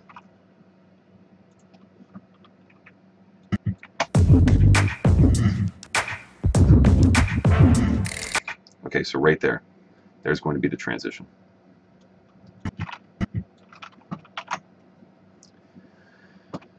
Always remember to save. That is a good rule of thumb, no matter how little you have done. As soon as you put in, when you're working in Adobe Premiere 13, especially with text, make sure you save any chance you get. Something about it is just not efficient. So then, here's another thing too. I got to pull that out of the way. Also, another thing about Premiere 13 is you cannot cut one of these apart. Like if I were to cut this in half, edit this piece, and edit this piece. They actually link together. So you actually have to go and you got to make a new text file, which is just going up here to text, going to new text and assigning it there. Dinosaur King of the Hill behind the scenes. First, costume fitting, and maybe I'll just do it as a small kind of form-fitted addition to this line. We'll go with that. Okay. So we'll go to text, new text, default text.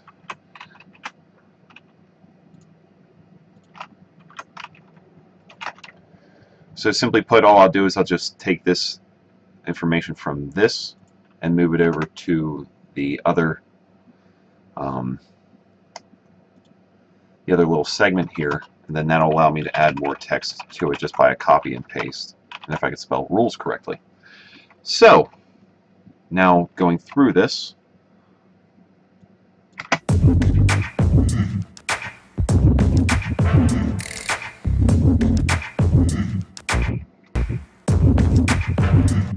okay, so right there is going to be our fade out.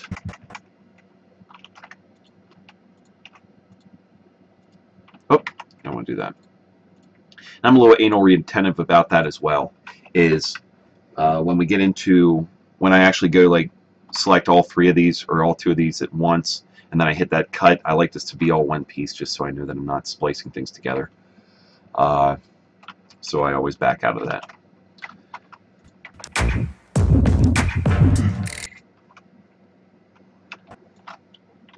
So that's the end of there. Whew. So we're going to take this right to that point. And we will then delete and close this gap. We're making ground. Fade in the video. And it'll take us about 2 seconds in. Oh, gonna make this 10:20. And then we'll fade out the music. Just a little bit of an overhanging piece there. Fade out audio. And if we want, we can actually pull this up here and allow this to become an overlay for the beginning of this piece here. So let's see if we can drag this out a little bit. No, we're at our extremities. So we'll just take this whole little clip here and bring this about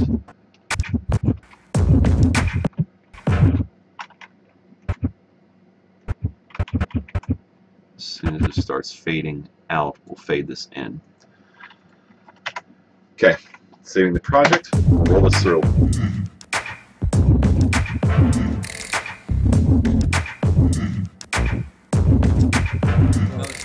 There you go. I like that a lot. And I'm sure some of you guys can agree, it's not overdoing it. It's very simple. We'll also throw a little bit of another little animation here just to separate the changing of text as we're going through in line. So we'll watch this.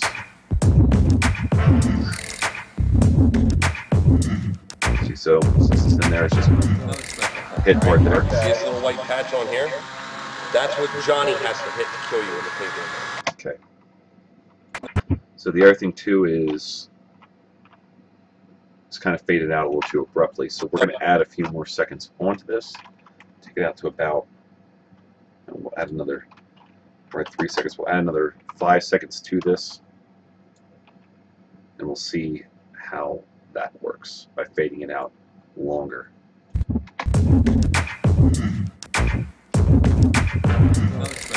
Right? Okay. See this little white patch on here?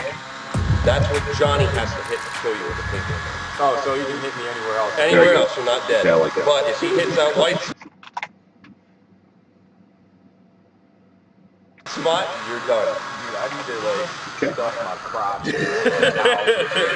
So again, and for those that are just tuning in, this is going to be a behind the scenes of the Dinosaur King of the Hill. If you guys haven't read it from the text, it's going to be pretty raw in its form. Again, we like to polish this stuff up as much as we normally can, or as much as we can normally, but in this rare circumstance, since it's going to be branded as a behind the scenes, it's going to be pretty raw. You're going to see a lot of raw emotion here. It's just a whole lot of fun. So that's the opposite. And it's totally worth broadcasting this. I mean, oh my God! It was just I'm absolutely vicious. It was just a whole lot of fun. It was a whole lot of fun putting this together, and seeing people's reactions. I think the reactions for me is a lot more fun. Okay. Christopher says I'm coming through a little echoey. I think what I'm going to have to do. Let me first off make that adjustment quickly. I don't know whether or not I'm coming through loud or not. That's another thing. See, if I'm coming through loud, that's good because I can turn myself down. But I don't want to be coming through quiet and echoing, if that makes sense. So let me know if I'm coming through too loud.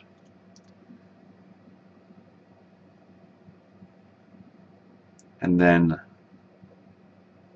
ultimately I'm going to do some preventive stuff here. I'm just going to break it down to 80%, and hopefully that will change things a little bit. Oh, never mind. Christopher said he's a dunce. My brother, ladies and gentlemen, is a dunce. We're going to turn that back up. All trial and error, of course. 7:05 in the evening, Eastern Standard Time. If anybody outside of this is going to be listening and rolling through with me, we're about an hour and 46 minutes into this live stream. I'm starting to feel more comfortable as I go through this, and that's a good sign because that'll allow me to test myself, well, when I start doing the Twitch episodes with Getting Scared with Steve. And since we're going to move us into 3 parts,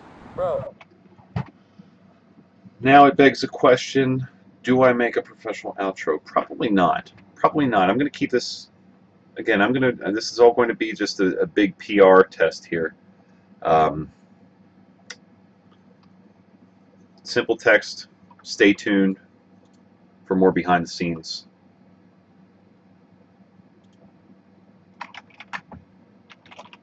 Oh, I don't want to use this. I don't want to use this text, and I don't know what this text is over here. or the font, I should say. Oh, blessed be. 28 days later. I don't want to do that. Probably end up getting caught. I know it looks good. We'll use... Oh, what did I use?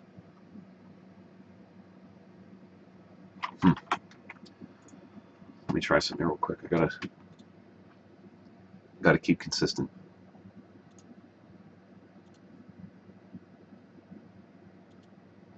Here's our fancy dancy thumbnail.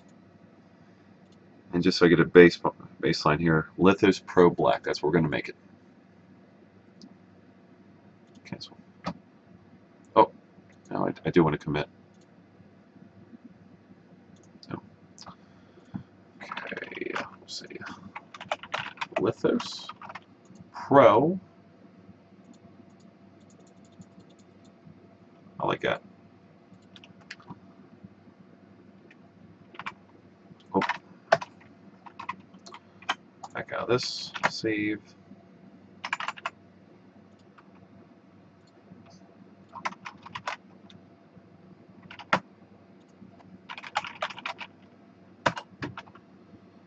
And this should resonate in terms of location. It should all stay about the same. Lithos Pro, and it just hits the marks here on the end for the save zone. So I feel pretty comfortable with that. It is pretty long, but again, we're talking about a simplified episode here.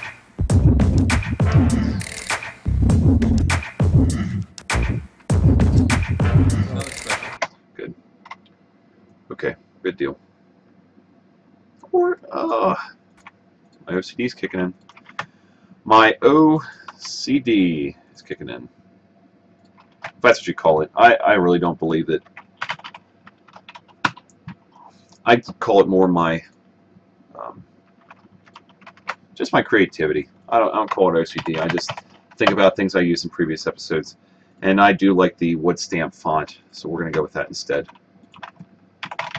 That'll be consistent with the actual text within the Dinosaur King of the Hill, not the thumbnail. Yep. I'm feeling good about this.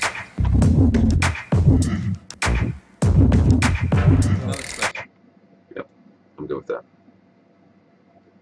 And we will do the same over here.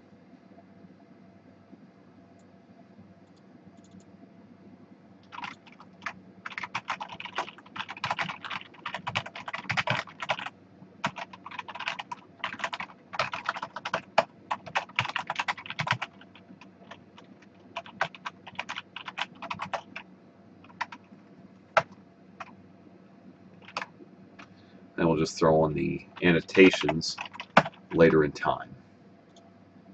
Bring that together to 80. Align, align. Okay, I feel good.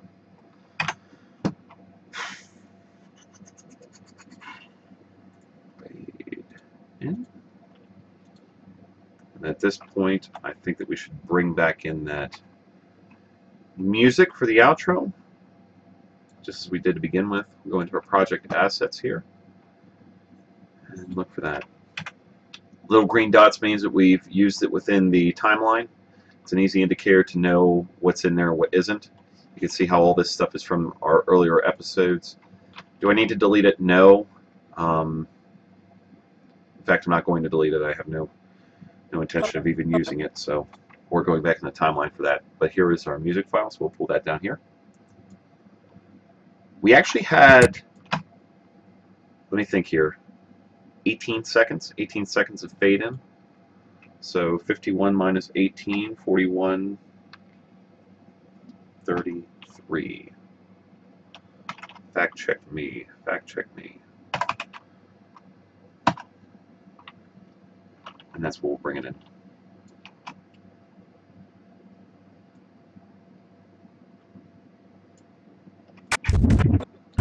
Eight seconds there, 15 seconds there. We're not at 18 seconds.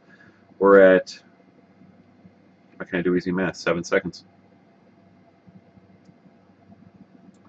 That's another big thing about professionalism with, oh, you can really hear how loud that is.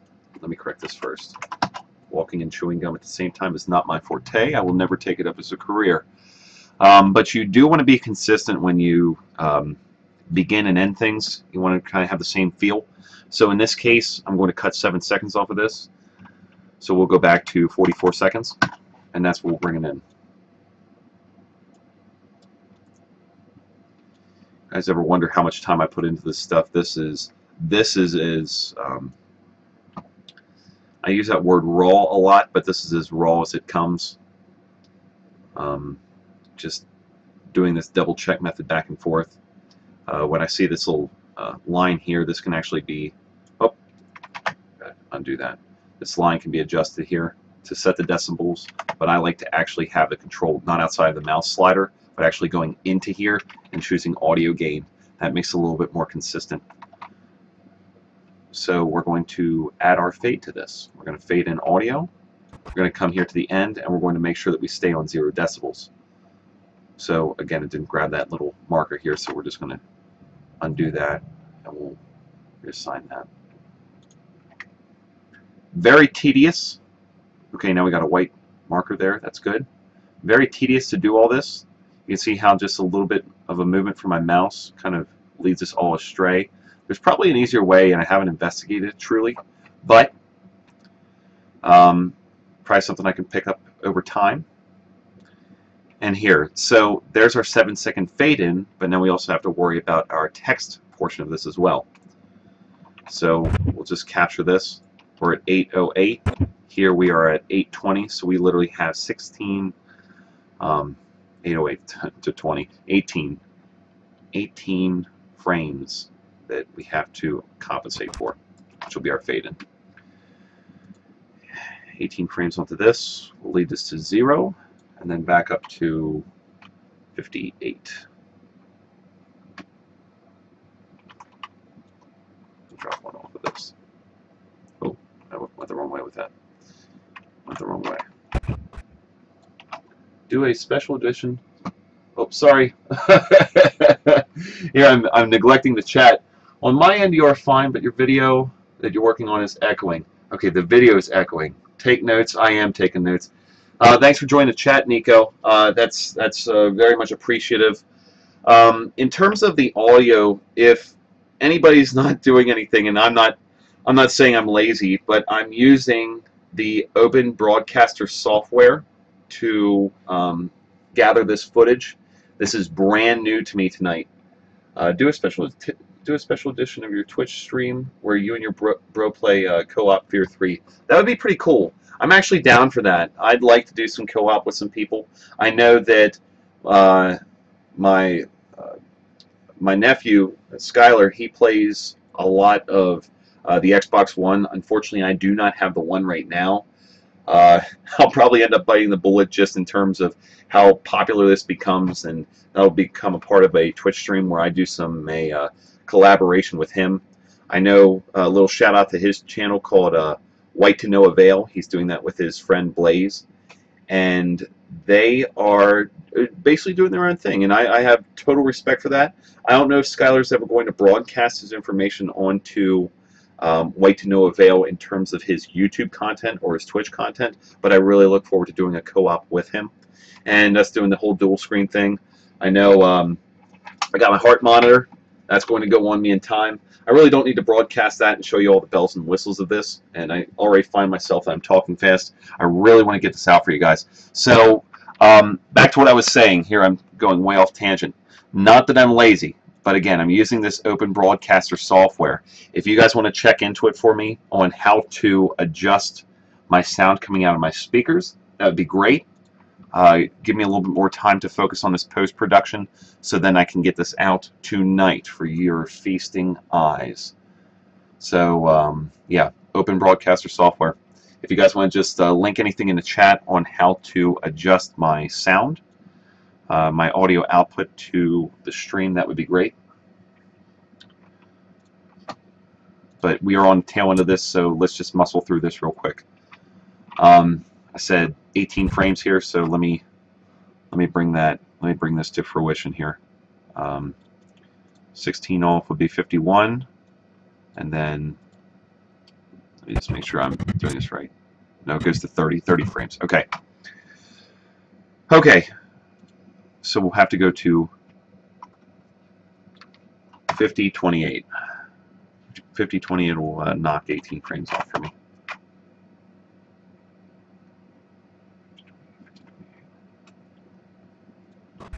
Hmm.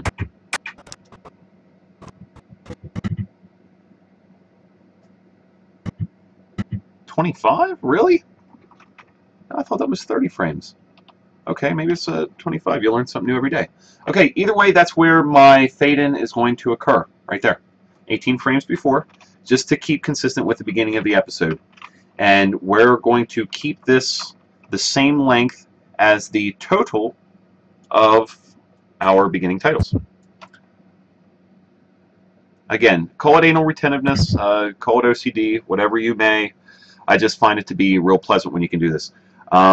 It just adds a little bit more to it. We'll go from 1 minute and 3 to 1 minute, 1 second and 3 frames to 8 seconds and 20. So that'll give us 7:17. So we'll go up to 57, 57:15, 58:15.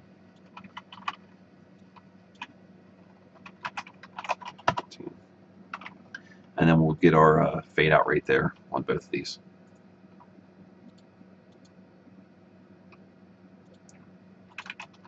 Cut, cut, cut. Ladies and gentlemen, you have a 21-minute episode coming down the pike. And again, as raw as it becomes. So let's get the start here.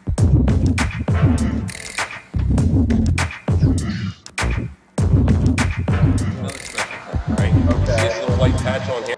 Okay, we'll get that at the end too. Just make sure that's pretty good there. There's the boys. There they are. Oh, that's way too far. Way too far.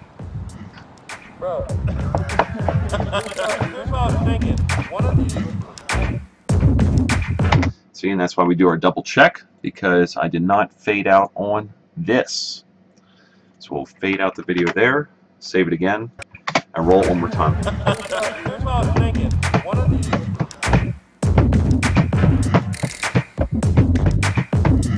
I think what I'm going to do at this point is, when we get the more behind-the-scenes stuff, I'm just going to paste on the end of this for the annotations. And that'll be a good episode.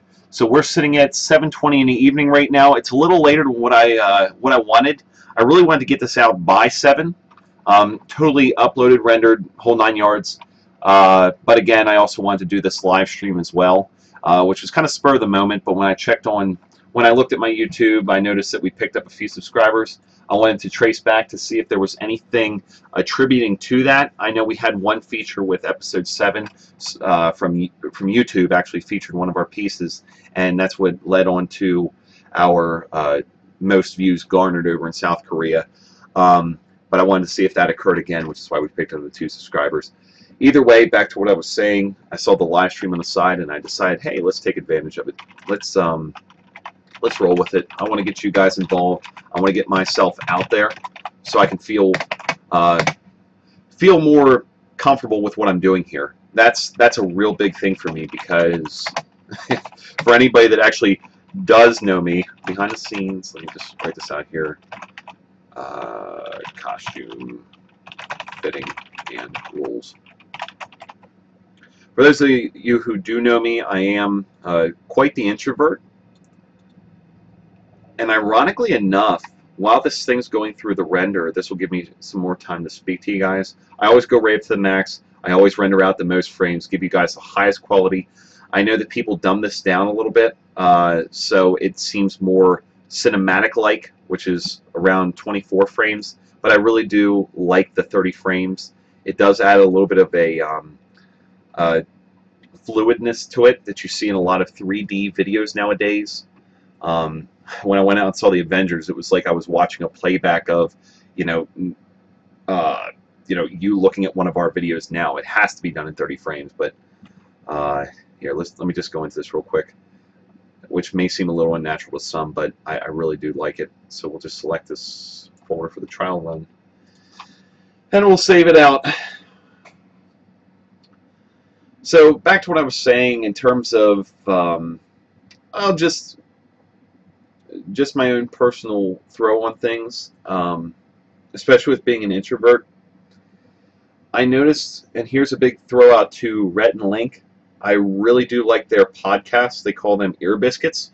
I listen to them on SoundCloud.com. There's no. The funny thing is that anything that you hear from me, we're too small for actual paid solicitation, so you know I'm not lying to you when I say it. It really comes from the heart. And by the way, I wouldn't actually solicit anything even if I was getting paid for it if I didn't believe in it. So truly, if you guys are into entrepreneurship or just into a really good listen, Ear Biscuits is a really cool piece that Rhett and Link do. They do Good Mythical Morning on YouTube, one of the biggest names out there. If you guys haven't heard of them, time to hop on the bandwagon, because if you guys watch YouTube, it's not too late to get into it, but it is late in their game. They're very well experienced, very well polished. They do segments with popular YouTubers on their Ear Biscuits, and it's very interesting to see how much I align with their demographic, with the people that they're actually interviewing, people that are huge, big in the market now today, big in the YouTuber scene. A lot of them are introverts. Their camera presence behind what they're doing, maybe it's a mask, call it a mask, but it's not the same as standing up in front of a crowd and public speaking. But maybe that also assists, and I'll come to find out over time that maybe that's a assistance when going in front of a crowd, is to say, hey, I've been doing my podcasts, I've been doing my live streams so long that now it's starting to become comfortable. Now I'm starting to be able to communicate with everybody through these live streams, and that's able to translate into public speaking. So we'll find out in time. We'll find out in time and see how it plays out. Back to what we're looking at here. Normally we see a huge estimated time with the with my computer. I'm currently running on an AMD platform for people who care. I know that this is going to get a little technical, but for people who want to know, I run on an AMD platform. I have an Asus motherboard. I think I'm running what's called, and man, it's been so long. I had this computer for quite a while.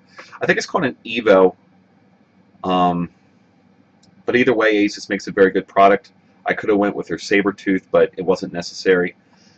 But my processor I'm very well knowledgeable of. I have an AMD FX 8350, which is an 8-core processor. Does that aid in the video rendering? Probably, but not as much as if I were to go with like an Intel i7 Extreme. But the price comparison is just way out of this world. So I went with the best of both worlds, and I do switch back and forth. Before this, I had a quad-core Intel, and then I switched back over to the AMD platform, which I actually bought my motherboard and my processor for about the same amount as what I would have had to pay for the Intel i7 Extreme. So Intel, if you're listening, if you ever pick up on this live stream, look to see if you can make your high-end a little bit more price competitive, or a more consumer-based that's suitable with the FX level, because when you do your i5 or i7 comparison to your FX 8350s, there's really a difference in there's really a difference in price based on the same amount of performance. But let's get off of that. My video card is a EVGA. I am a evangelical for EVGA. They put out a really good product. They have a good RMA system, and I'm swinging on their 560 Ti, which is about 4 generations out of the current market, but I'm not shying away from that. The 560 platform, your 500 platform, is still way competitive for just the middle of the range computer nowadays. But you can still buy a good rig nowadays for about $700. That's what I've pretty much priced mine out to. If you were to part mine out, you would see about a $750 build. One of the most expensive pieces in mine is the Samsung solid state drive, which I'm running on 512 gigabytes, or half a terabyte. And then I have an external Seagate 1 terabyte, which I take all of my all of the actual post-production videos and files and move them onto that external. The only thing that does is Adobe Premiere is not able to trace where you move those files to. So if you ever recall a project file, even though it all exists within the same folder, you may have to remap some of those files which are within the project. So for anybody who's getting into this, I see we still have 2 watchers consistently. We haven't had a comment here late, so here's what I'm going to do. I'm going to play an ad. I'm going to refuel myself. We're looking at 36 minutes until this render's done, but the ad should only take a few minutes. I'm going to go get some iced tea, and I'll be right back. Something to keep my palate from getting parched and allow me to talk a little bit more. So enjoy, guys, and I'll be right back.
You don't have to.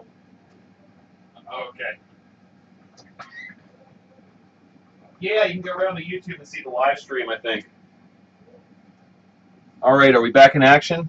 Yes, we are. Okay. So, while I was downstairs getting refueled, it's always nice to kind of reflect and think about the way technology changes and things like that, and really what people are looking, well, what these companies are looking at for new ways of marketing marketing their business. So looking into this live streaming thing with YouTube, you can clearly see that it's a real solid example of them competing with places like companies like Twitch and things like that. Now again, Twitch is predominantly gaming. They have a really good marketing things, and that's where I plan on doing the Getting Scared with Steve. But I like seeing the consistency, because then it's not just about trying to find a whole new follower base or things like that. But then again, we also have to rely on the fact that People who are watching YouTube and so on and so forth are also going to enjoy watching the streams just by us broadcasting on social media. In fact, speaking of broadcasting on social media, let me roll out on Facebook real quick and let's pitch some things to some people. Let's get this back out there and see if we can get some more people into this. So let's see, topics to talk about. Christopher, what is going on is we are rendering right now. Next JoeCon is, yes, July 16th. Yes. All right, that gives me plenty of time to prepare. No, but we're talking about, let's talk about this. We're talking about, here, I'll bring it over here so everybody can see what I'm doing. We're talking about Twitch. We're talking about, okay, we'll back that up. We're talking about Twitch, PC setups, future ventures,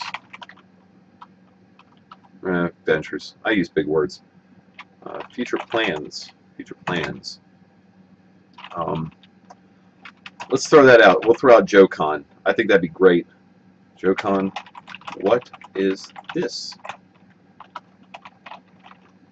Please ask.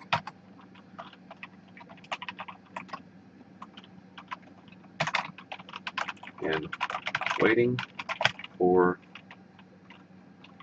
our behind the scenes of Dinosaur King of the Hill to render. Join in on the fun. Join in on the fun.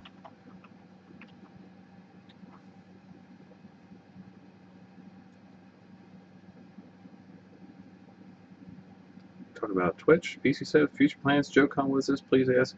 Waiting for behind the scenes of Dinosaur King of the Hill to render. Join in on the fun. What do you think, Joey? Should we broadcast it to the world?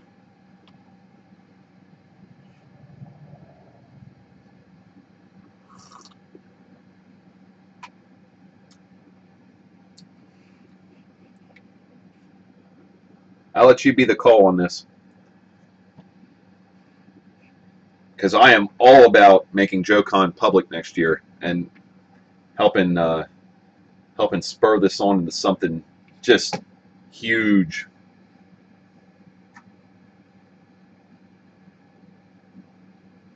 Let me know what you think, buddy.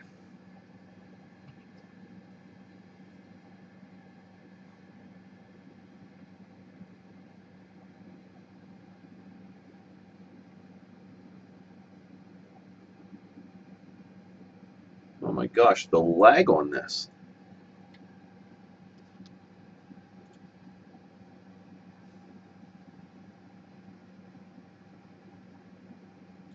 Take notes from the Captain Chunk.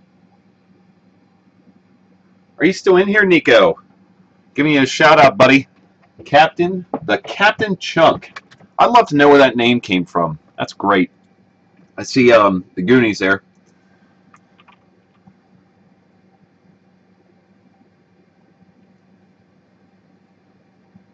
I'd also like to turn down this delay. Let's get this delay off, because I know that might be a problem as well. So let's go into... Oh, I hope this... No, it's not apply those changes. I hope that my main screen isn't 0 seconds and it's 4. That wouldn't be good. No wonder that's so late. So now if I click on monitor capture, let's see what that looks like. No, that's still 0 seconds. Okay. Goodness gracious. I need to get this broadcasting up as well. It says it's okay, and I gotta check the resolution. Wonder if I bump down the actual video resolution and see if that helps bring up our frames. Go for it, man. I'm doing it. You gave me the call. Posting to the Facebook. Let's get it rolling, baby. I'm ready to get a head count and just get as many people involved with this and then just make a big freaking convention out of it for you. Any way I can help. So let's, there you go, your NVIDIA GeForce GTX 560 Ti, rolling big. Rolling big. I like to see this at 30 frames. Oh, disable arrow. These settings won't be applied until the next time you begin streaming. That's a big deal. That is a big, big deal. Shoot. The conundrum. I could always end this and then bring it back up. Huh. Okay, let's not disable arrow, and let's see if we can drop this down to, let's drop this down to 1280 by 720, see what that does. And see if our streaming, our bitrate comes up at all.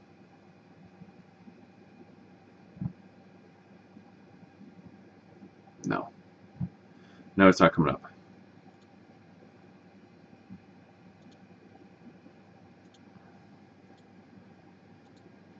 Okay, so let's see here. We got one watching right now. I guess it's Chris probably hopped off. He's probably over at work watching the stream himself. This is cool though. This is a big learning experience. This is a very big learning experience for me. And oh look, we're going off into Forever Land. Yeah, I'm ready to push this stuff to the next level. Post-production, get better with that. Just everything. Hi, Christopher. How are you doing? I see that you're there. It still only says one watching right now, so I don't know. I'm sure Joey's still involved in on this chat. No, it's you. It is you.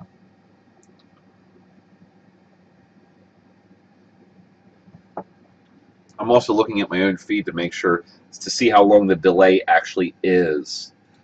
Maybe, let's see here, optimize for interaction, less viewer buffering. Wonder if we can change it over to that and see what it does. Oh no, we're locked in. We are absolutely locked in. Well, I'd like to keep this open. If it's just you, then that's fine. I can also keep you.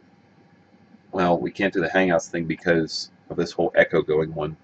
We're really going to have to test this out and see how we can better this broadcast, because that's another thing that I want to do before I actually go live with Getting Scared with Steve. Whatever it takes, just to make this thing as crisp and crisp as possible. Might even come through with the Elgato. Maybe that's the ticket here.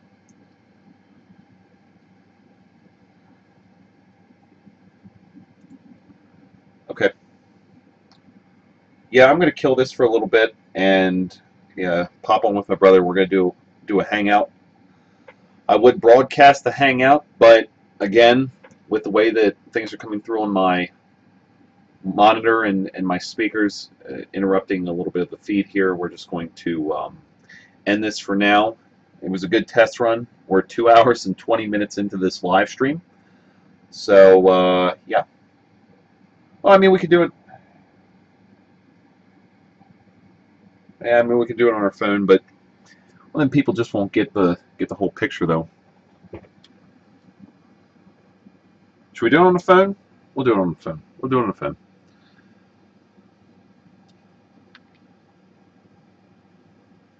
See us, bro, on our Instagram. The Dinosaur Whisperer. The Dinosaur Whisperer likes our video here. I'm happy about that. So hopefully he becomes one of the subscribers on YouTube. I really hope so.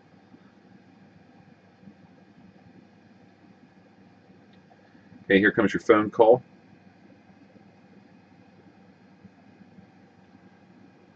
And then hopefully in time, as we go through this, we'll be able to put him on a secondary screen as we're doing this live stream. Hey, Christopher. Are you doing like a live stream?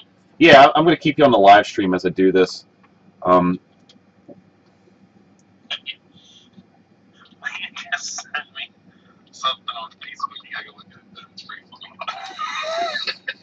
Tessa did. No, Leanne did. Oh, Leanne did. Okay. Let me just set you up over here. But those who are tuning in right now, what you're seeing is, I see we're up to 2 watchers. That's great. We are, on the screen, you can see that we're rendering the Dinosaur King of the Hill trial run. This is a behind the scenes.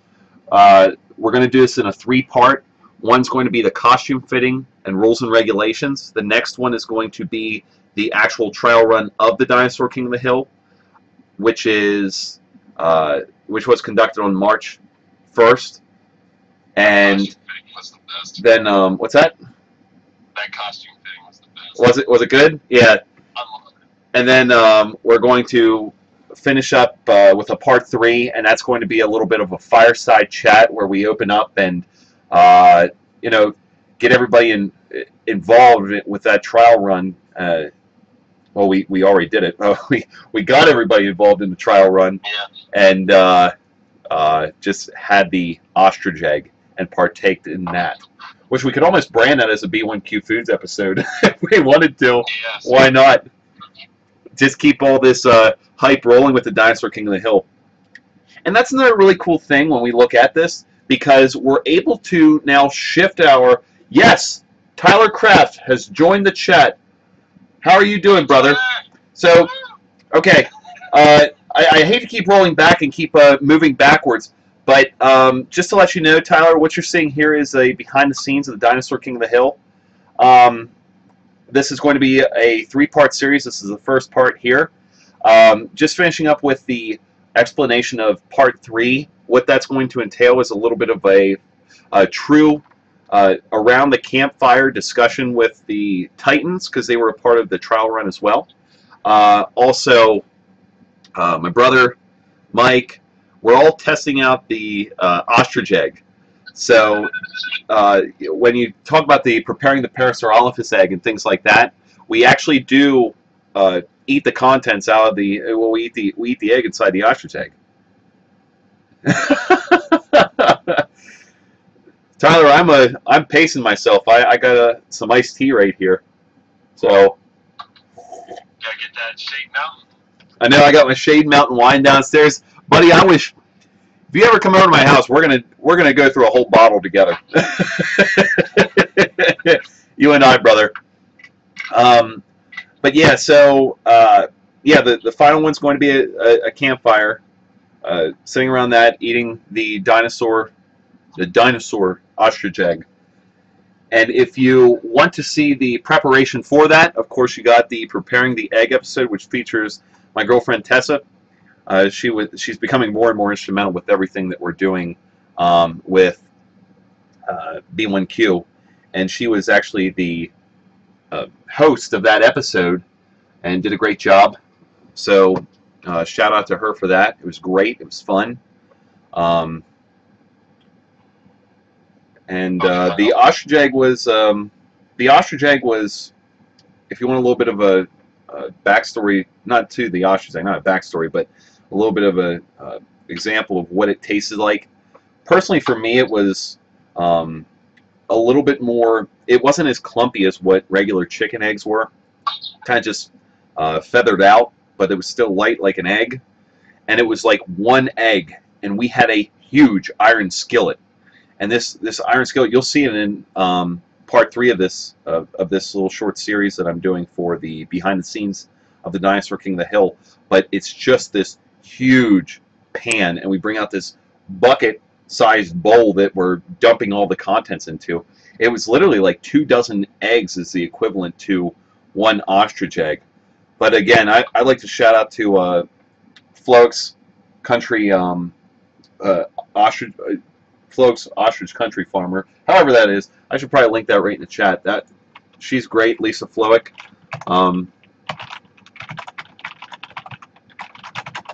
Floke's Ostrich Farm, Floke'sCountry.com. This is great. I'm going to put this right in the chat. I love it.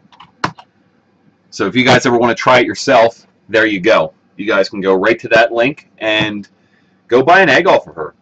She ships them all overnight, so it's there next day. If you order it on the weekend, then she normally waits till you know, like the first Monday to ship it off. And literally, like I said, it's overnight. I think we paid around 40. What do we pay? About $45-50 for ours, bro. Yeah, it sounds about right. Yeah, I think we paid. We'll just say for round numbers, $50. We paid about $50 for our ostrich egg, and you know, it was well worth it. It was just well worth the experience. It's like, listen, if you want to try an ostrich egg, you get together with your buddies Yep. and we'll say, hey, Exactly. let's all pitch in and buy an ostrich egg. Exactly. If you really want to go through the process of doing that. If I was to recommend anything, you know, I think we did buy it from, what, New Mexico, was it? Yeah, FlogsCountry.com is actually the farm for the ostrich eggs is actually down in New Mexico. But again, from New Mexico up to here was a day. It was good. Like, I mean, the only place, if anybody wanted to, like, do something locally, I mean, we didn't buy it from them, but I'm not afraid to give them a shot because they're a good business. But Savory Gourmet up in Lidditz, they actually handle ostrich eggs every once in a while, too. Okay, here's a shout out to Emma real quick. Hang on here, bro. Here's a shout out to Emma. She's my niece. She's texting me because I think that she's also in this. She's also in this feed listening to me. She says she was wondering if I have ever tried South Korean food, and for her, I don't know if your mother lets you watch the episodes 7 through 9 of BitBob. But yeah, I did try some of those South Korean snack foods, and it was quite an experience. I don't think that we'll ever try.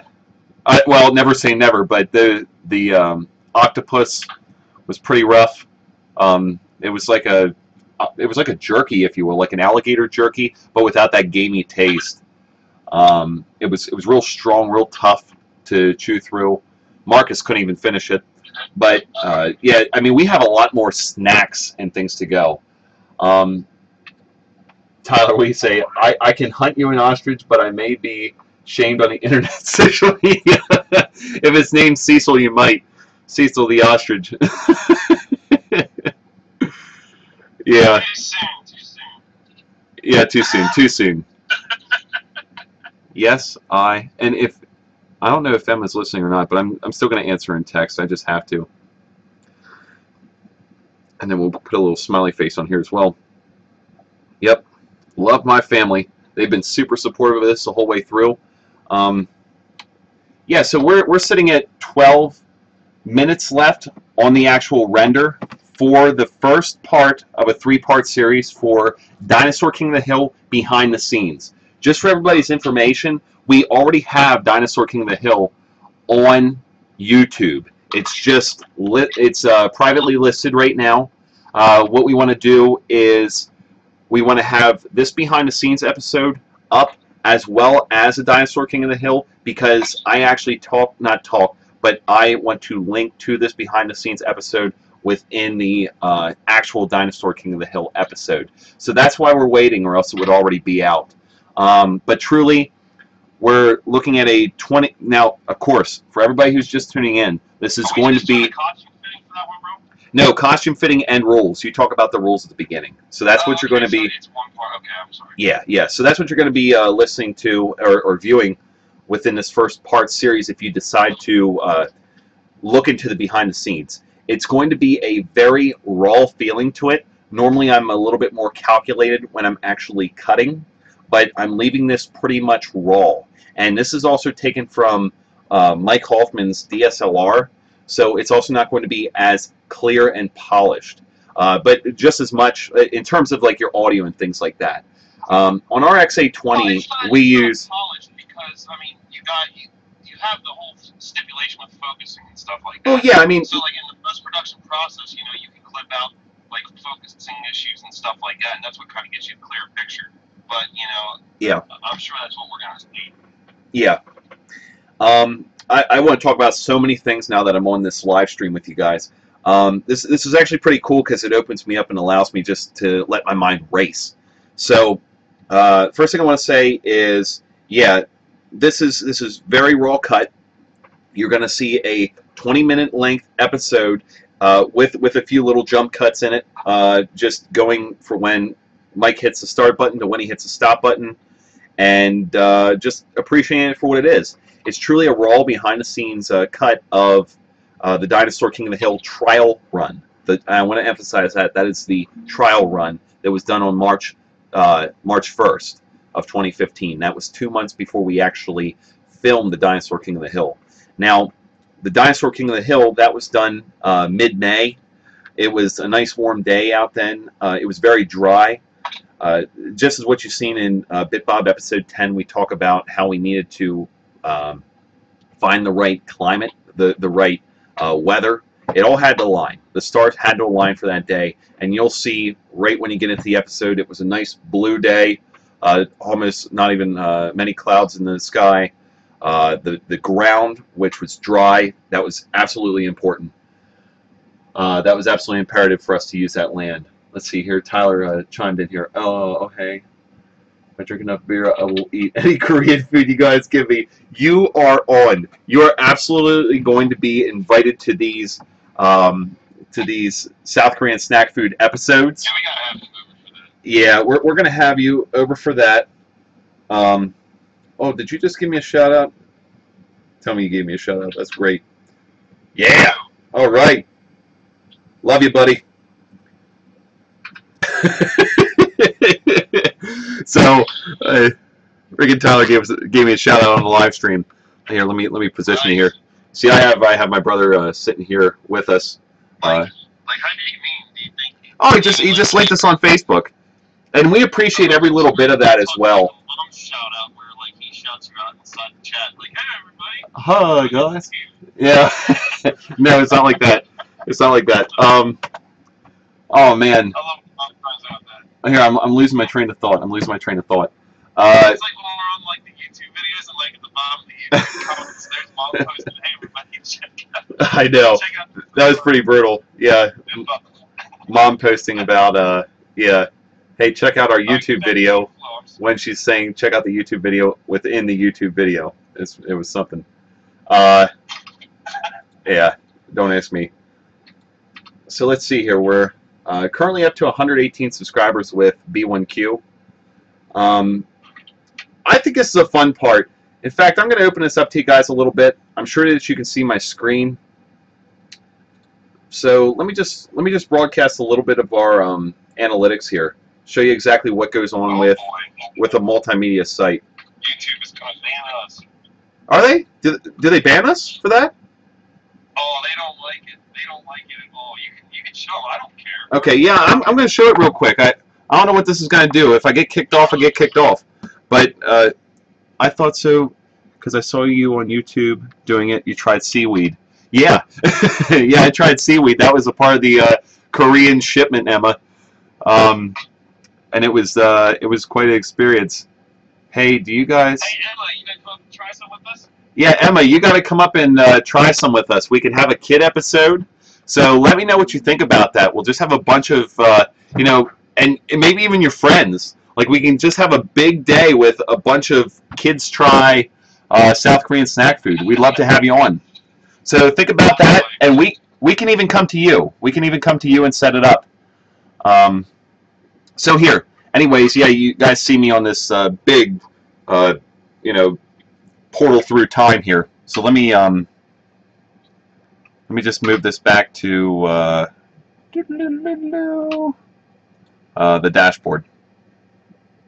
So here's what's going on. We have estimated minutes watched. Okay, we have, well, let's go from the top. We have 1,939 views total. So that is the of the last 28 days for analytics. That's how many views were watched. You can see over here we got some people viewing from the South Korea, which is very, very cool. And we're able to, with the power of the internet, translate this and see exactly what they say. Sometimes the translation comes through a little bit rough, but that's okay. Also, I'm seeing a huge power surge here within the views, and I'm thinking that's because of the live stream, which is cool. You know, I like how that brings it all together as well, but also for you guys' enjoyment. See, we picked up 6 subscribers in the last what was that, 28 days is what I said. And look at our estimated earnings. In 28 days, with all those views, we made $1.11. So the hustle continues. In the great words of Gary Vaynerchuk, Keep hustling. Keep hustling. So I'm going to move this back over here. And I might actually go and link to him as well. Because he... probably put him on our suggested channels, I think. Yeah, totally. Here, let me see if this live stream is still going through. Oh! Oh, it is. Good. Oh, gosh. I thought I lost me. I don't know why it does that. I'm trying to keep that tab from being undisrupted. There we go. I'm in good shape. Okay. We're all getting used to this. I'm getting used to this. This is pretty cool. So, Tyler says, hey, do you guys remember the Revs game we went to? Do you still have your bobbleheads? Do we still have our bobbleheads? You know... I don't know if I have the bobblehead, but, you know, how can I forget the freaking Revs game, you know? Like, every single week, like, something that people don't realize, like, every single week at GGS when they were offering those tickets, there was, like, 4 of us that would put our names in for the Revs tickets, and if one of us won it, like, all 4 of us would go every single time. We won so many times with your phone. Yeah, yeah. Yeah, I don't know if you can hear Christopher or not. Give me some feedback in the chat to let me know if you can hear him. Tyler, actually, believe it or not, the spring on his head, because I had him sitting up here, broke, so I threw away the one that I got. I don't know if I have another one over at work or not. I really don't think I do. But that was just a heck of a time, just being able to... Oh, man, we got to do that again. But, yeah, I forget what you were yelling to the umps or something like that, or to the people coming up to bat. But, dude, you're a freaking riot. I mean, I was dying laughing.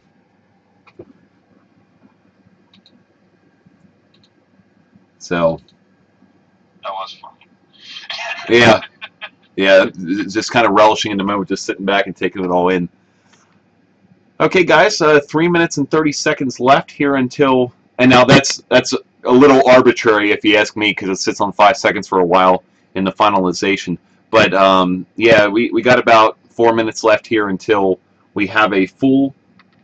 I couldn't hear him that great. Breadsticks. He reminds us of breadsticks, bro.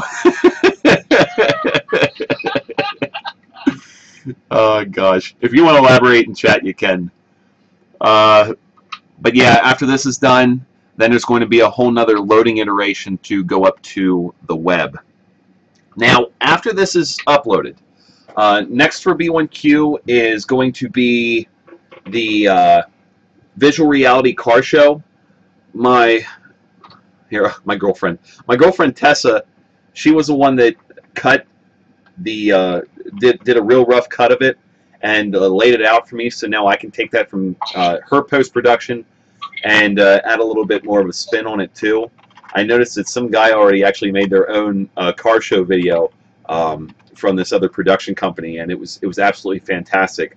I might see if I can rob a little bit of the education in terms of the actual final product that they created, to do a little bit of mapping, like text mapping and things like that, to as I'm walking, maybe the text go along with an image on the screen or something like that.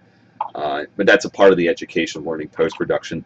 I really think that as long as I continue to review other people's work and things like that, it starts allowing me to ask, how do you do that?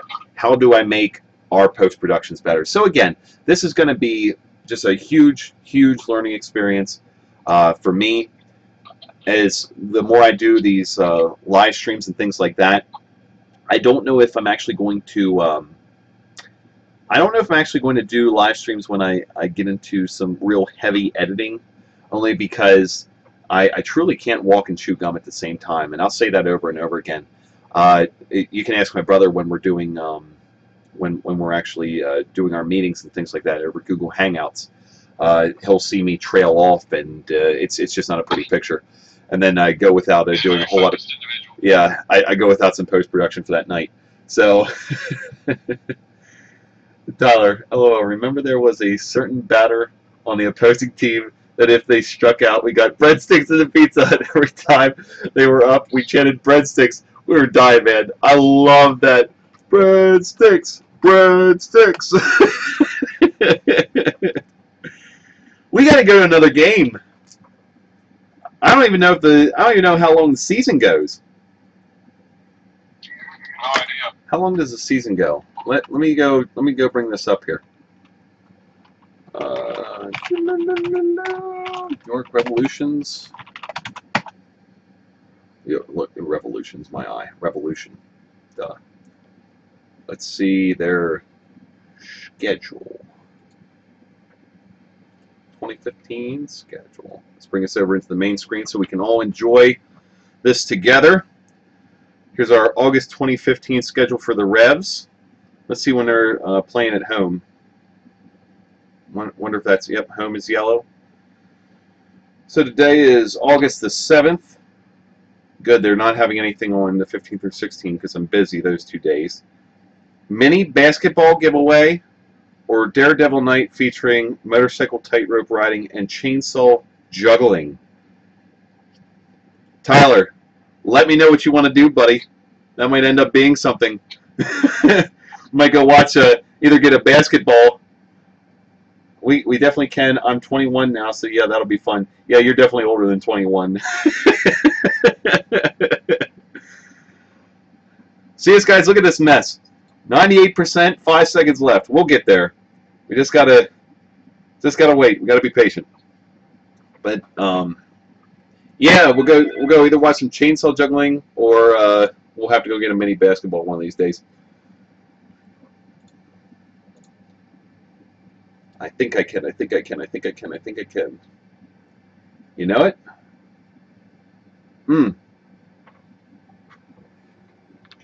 And by the way, for the guys that are just tuning in and things like that, I'll be playing a little bit of, not that I'm going to fanboy it out. I know I got the shirt on and everything like that, and I really want to support my boys as much as I can with the Small Town Titans. Phil, Johnny, and Ben, there are saves complete. Very good.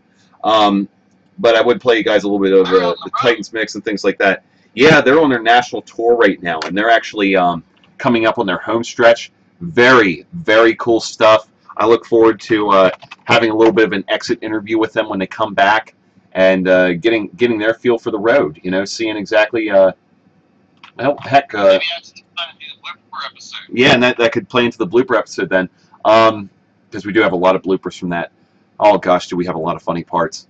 We ended up drinking what were we drinking that day? A little bit of Captain Morgan to loosen us up about halfway through the interview. It was good stuff.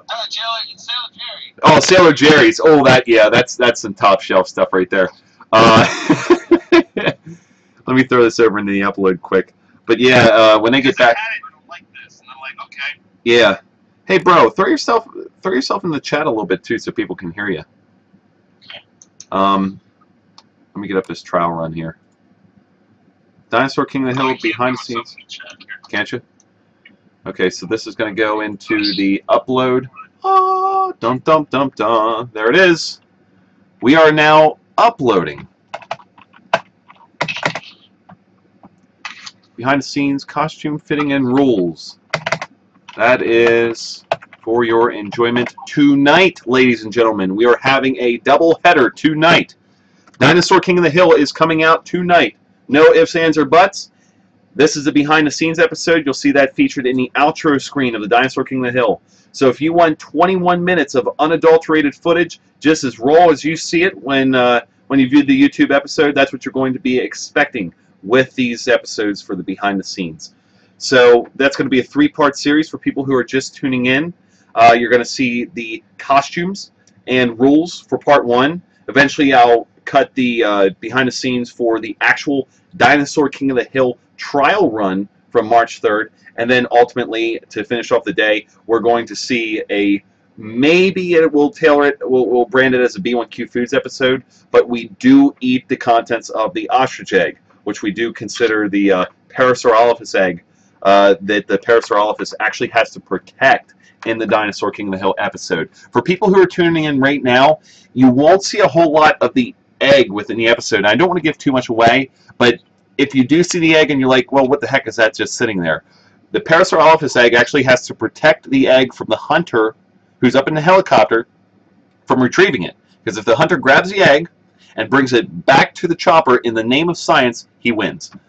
So that's one of the hunter's objectives. The other objective is the hunter to completely kill all the competitors, or kill a herbivore and a carnivore and get their tails. So it was really dynamic. Christopher, he he really delivered on this. Christopher came up with all of the different dynamics of this game, and it was a whole lot of fun. Oh, here, you're going to see me. Oh crap, you're going to see me just moving forever. I got to switch off of that.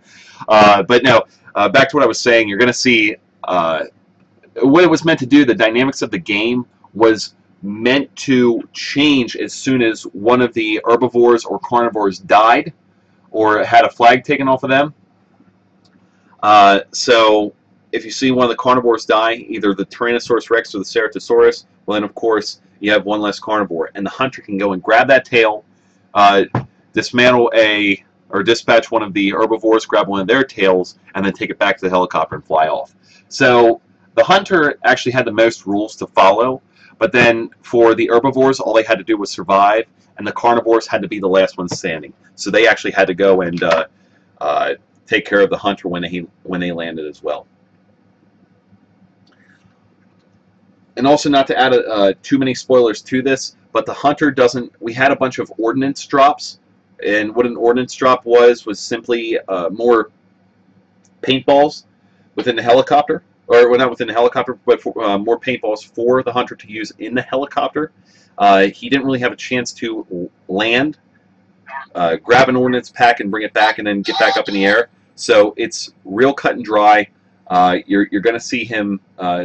Well, spoiler, of course he has to land. You're going to see him land eventually in the episode, and it's just as simple as that, and you'll see how it unravels from there.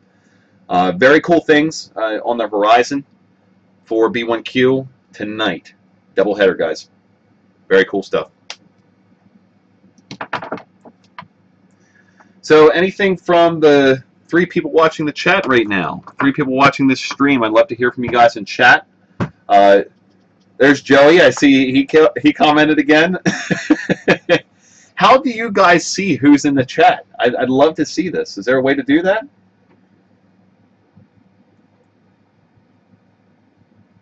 Let me see if what other places I can share this with. Share to Twitter. Let me see if I can share this to Twitter. 3. We're coming up on. Let's see here. Are we up to 3 hours yet? Nope. Coming up to 3 hours on the live stream. Join in and enjoy the commentary. Commentary. Tweet it. Tweet it to the world. I'm loving this. I'm loving this. This is a good way to interact with everybody. Yeah, so other than that, for you guys that are listening in, watching the stream, we try to broadcast to Facebook, Twitter, all the social media sites as much as possible because, of course, we're not putting out an episode every day, so we try to stay relevant with everybody. Anytime that you guys want to comment or see where we're at, if you haven't heard from us in a while, please don't hesitate to message us or anything like that at any time. Very cool stuff. We love the interaction. Love the participation because that's what allows us to thrive and move forward. Okay, we have nothing going on the screen right now, so let's do something else. Let's bring up the. Let's see here. Tyler just sent us a message, bro. Did he? Tyler. Revolution. We gotta get to another game. Let's open up a new project here. There's a 2015 Actually, tickets. What's that? He sent pictures of 2015 tickets. I think they're still valid. Oh yeah? Well, let's do it. Maybe. Hey, we should like do like a partner live stream. I know I can't show these guys want to see us both at the same time. I should come over. I should just leave work right now. Yeah. Here, let me Here, that's the tail end of the Dinosaur King of the Hill episode. I wanted to bring up the card show. I don't know what I'm doing here. Again, that goes back to the whole walking and chewing gum at the same time. What do you guys think? Can you guys walk and chew gum at the same time? I'd love to hear from you. Does anybody have trouble when you're focusing on something that you just have to give your full unadulterated attention just to that one subject matter, just to get out of the way before you get back into the swing of the second piece or whatever you guys are getting into. Because that's me through and through. Let's see here, full length video, the car show. I guess that's what Tessa called it. Uh-oh. See, here it goes back to, oh yeah, now I'm getting that image. It depends for me. I can multitask, but I'm very forgetful. Yeah, I hear that. Look at them tickets. Look at them tickets. Yeah, baby. We're going. We're going, Tyler. Uh-oh. Let's see, we got also something from, I think I got another thing from my, let me put some emoticons back to her. My niece is actually texting me right now, so I'm just going to paste a bunch of emoticons back to her real quick. There we go. Revolution! Yeah! Love it. Is there anybody that isn't local from the York County area that's attending the live stream right now? Anybody? You speak up in chat, that'd be cool. If not, I completely understand because we have a good root following here within York. A bunch of my good friends are watching tonight, and I appreciate the dedication. You know, just you guys sticking with us. Very cool stuff. Thanks for the support. I think I just bounced off with my brother here. I don't know what that's all about. He's actually working right now, I believe. I believe he's working. I can rub my belly and pat my head at the same time. See, I could probably do that too. I could probably do that too, but I'll wait till I move my computer over to the other side of the room. I'm kind of rooted here. I don't have much room to back up and show you my skills of rubbing my belly and patting my head. So let's find 079 MTS. This is what, back to what I was saying, this is what I'm talking about with the actual moving of an actual folder within Adobe Premiere. You actually lose the location when you move it. So that's a part of the headache and painstakingness of time that you lose when you get into this. So we're working on the visual reality Creatures of the Night. Sure enough, we're looking for 079 MTS. I gotta just search for that here real quick. I think it's it. We're gonna select that. Okay, track 1. Track 1. Where is that at? A lot of pictures on here. Full-length video.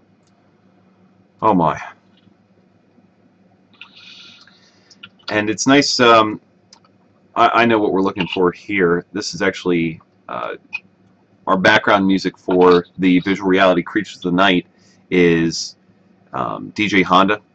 DJ Honda allowed us to use his mixes within the car show footage, and it's going to be really cool. I think it's going to turn out really good. I have a lot to cut. I have a lot to break apart here yet. I still hope to have it out by, and now this is a long stretch. Don't hold me to this for anybody tuning in. I'd really love to have this done by Sunday, and that is a really, really high goal. But I have a little bit of expectation coming out from a few people. I told them I would have this totally rendered and output to the web in 2 weeks. So tomorrow marks that 2-week position. Yeah, you got some work to do. I got some work to do. There's track 1.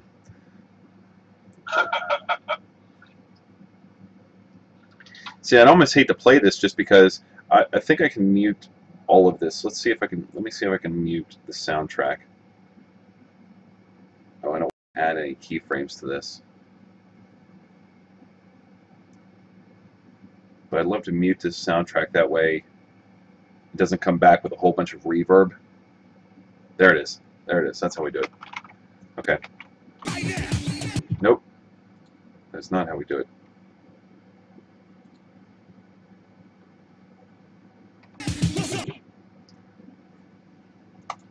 Need more brewskis, Burb. Tyler, you get on that, buddy. I really like to figure out this. Let's try to figure out this audio problem right now. Let me check the upload here. We got. Oh wow, wow.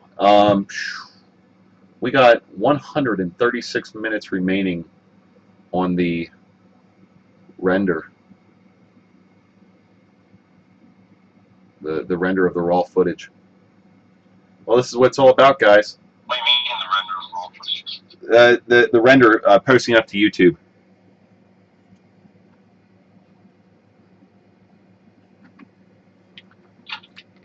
Yeah, actually posting up to YouTube takes about 2 hours. I find that really hard to believe.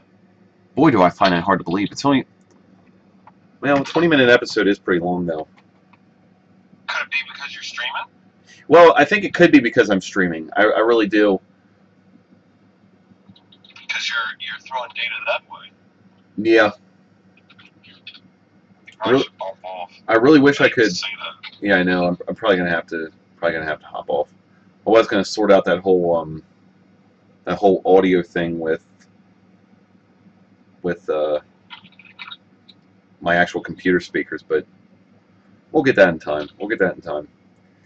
Okay. Either way, we're coming up on the 3-hour mark, guys. Tyler and everybody else that shared this footage in the live stream, I thank you guys for the support. But we're going to. Joey Lewis, he's been in for the long haul. Joey's been in it for the long haul, buddy. I'll tell you what. I'm glad you stuck around. You got a little bit more insight to the business. I gave you throw out there with Joe Con. I can't wait. To do that next year. In fact, also think about if I know that cons normally only come around once a year, don't they? You could probably clarify that for me. I thought it was some of them do them twice a year. So let me know on that. I really don't know the whole demographic of how or the logistics of actual con events. Not to mention that we're going to try to make yours an actual con event. But either way, yeah, you stuck around for the long haul. You get to hear a little more about that, and I want to keep that solicitation going and get the hype up for all the gamers out there, because I personally, here, look at me. Look what I'm holding on to. I'm holding on to my medal. My medal that I won. That's actually sitting right here on my desk. Okay, you do a second one in March. How big, I'll wait around for this, because I do want to hear the answer to this. How big are you going to want to solicit that one, or is that going to be more private? Because I know that you're talking about doing one in, what'd you say, June? If I go back up here through the feed, let's see here, July 16th. July 16th. I got to write that down.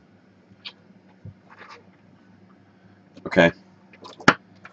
Mark your calendars, ladies and gentlemen. July 16th, 2016. It's a long way off. Don't make any plans.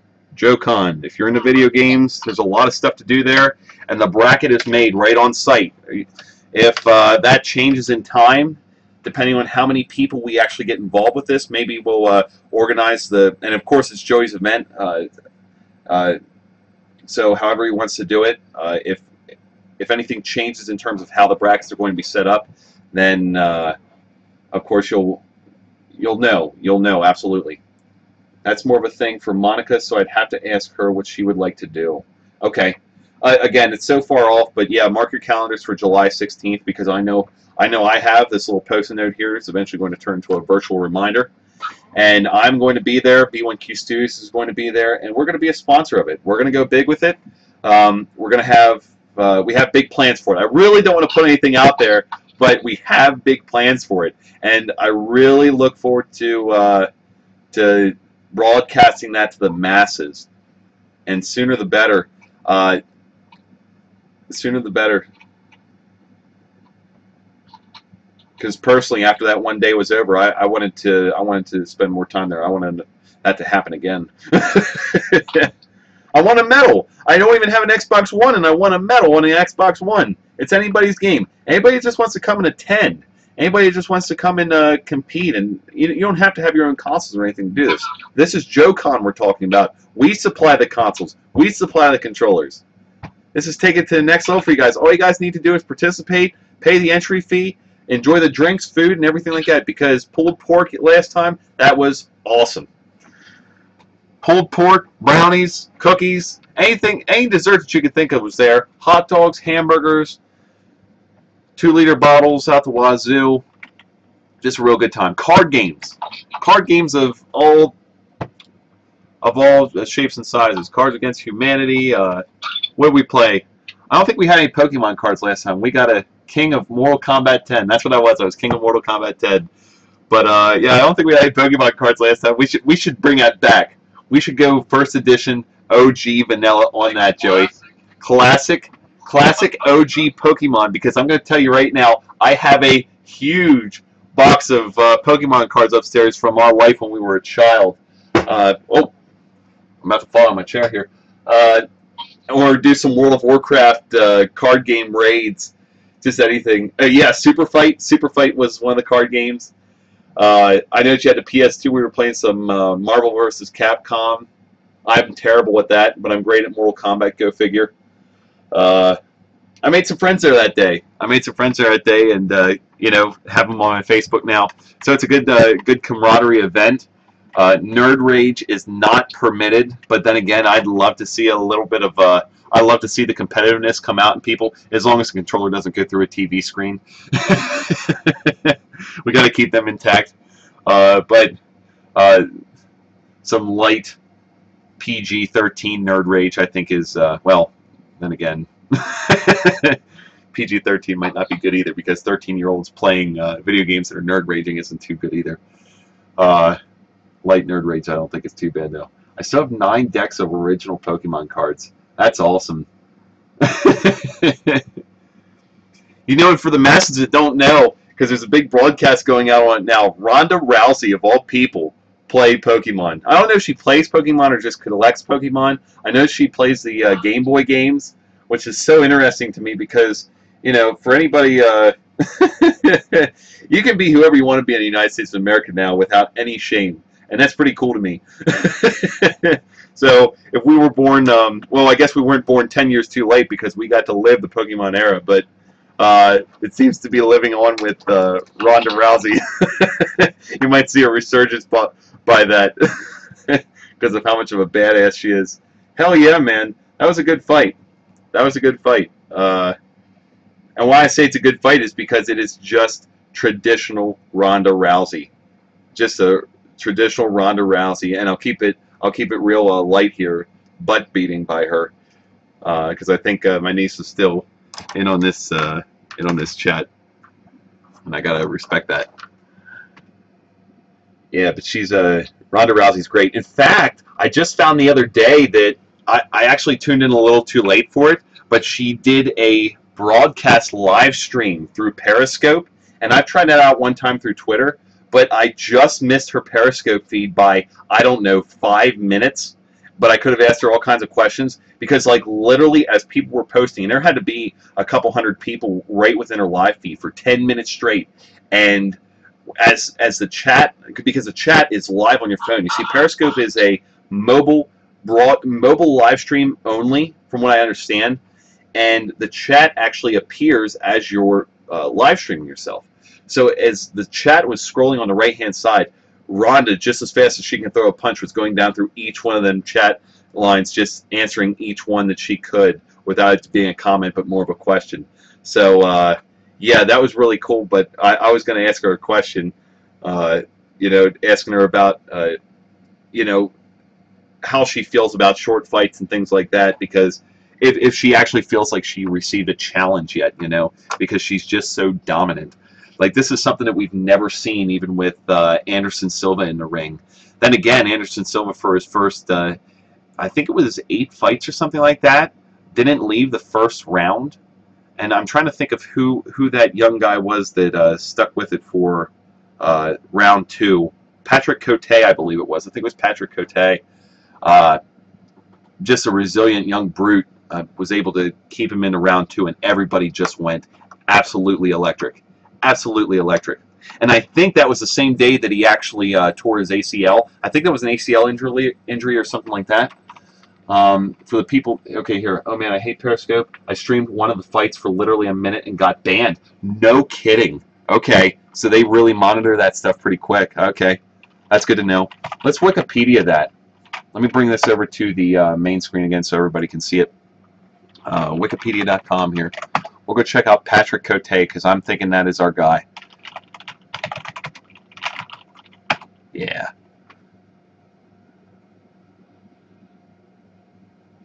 Canadian MMA fighter. There he is. That's our man. I know he was. Middleweight. Let's go check out Anderson Silva. This is there it is. There it is. That's what I'm talking about. UFC 90.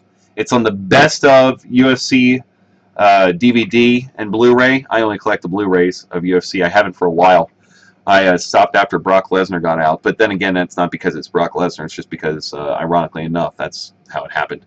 But that whole pair up there between him and Anderson Silva, look, he went the whole way to round 3, and you see as soon as he comes out of his ringside, he just grabs his knee so fast and goes down in writhing pain.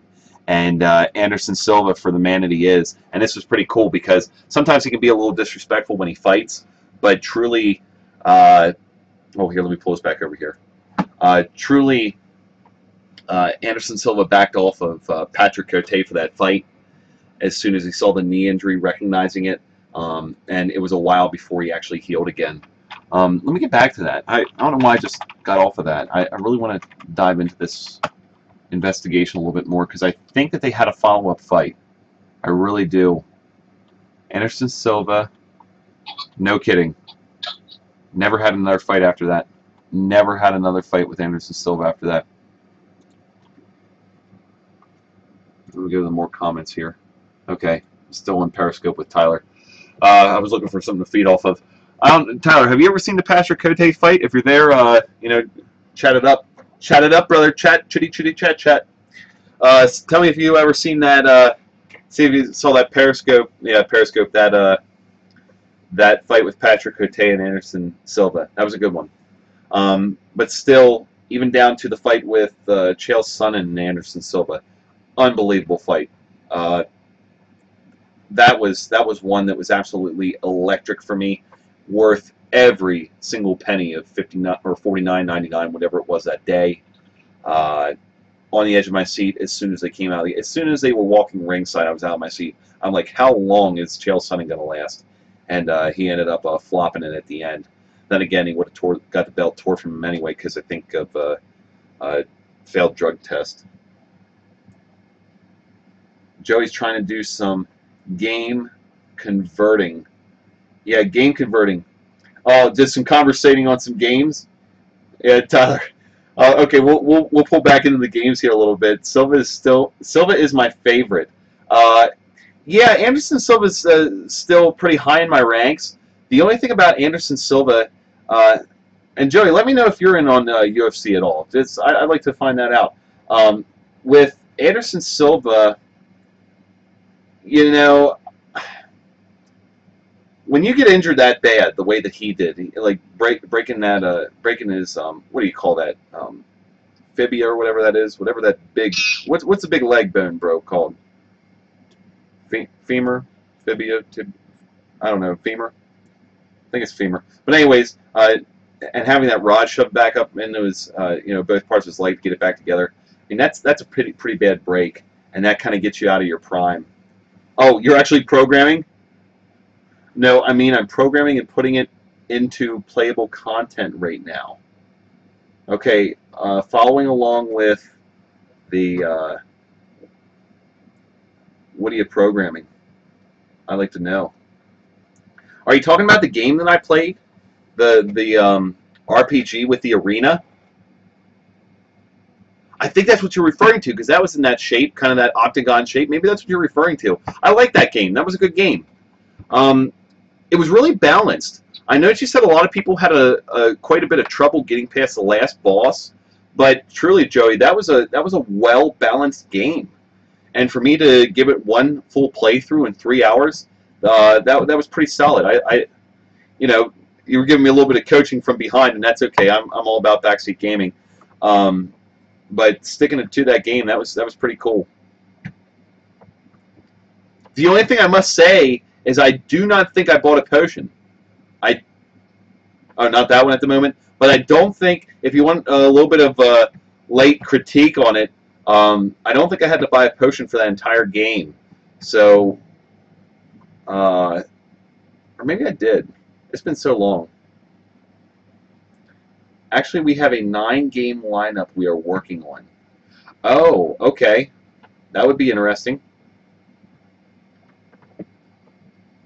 He's done now, I think, but ever since I started watching in 2007, he's been my man. Chuck Liddell, too. Yeah, the Iceman.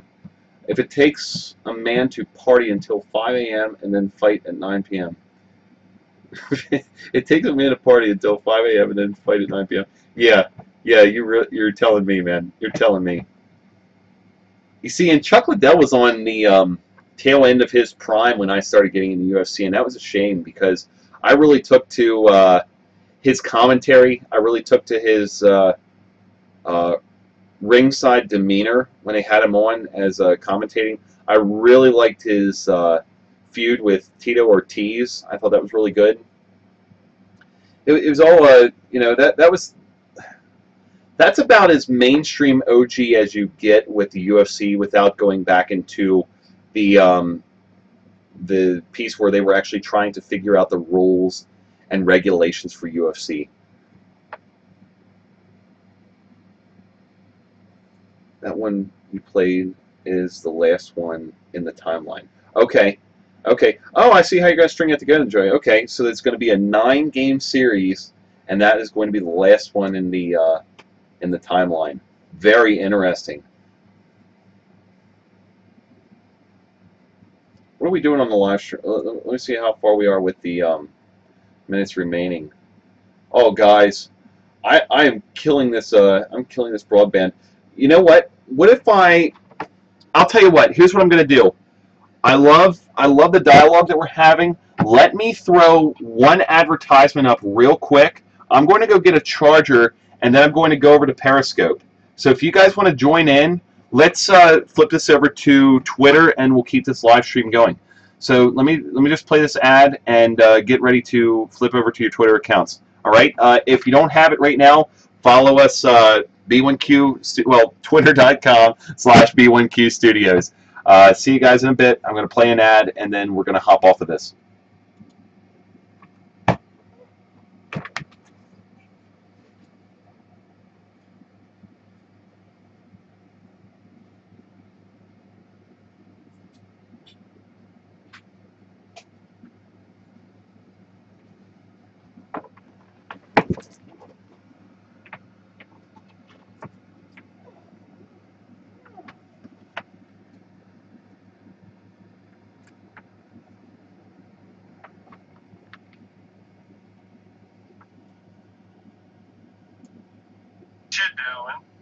What am I doing?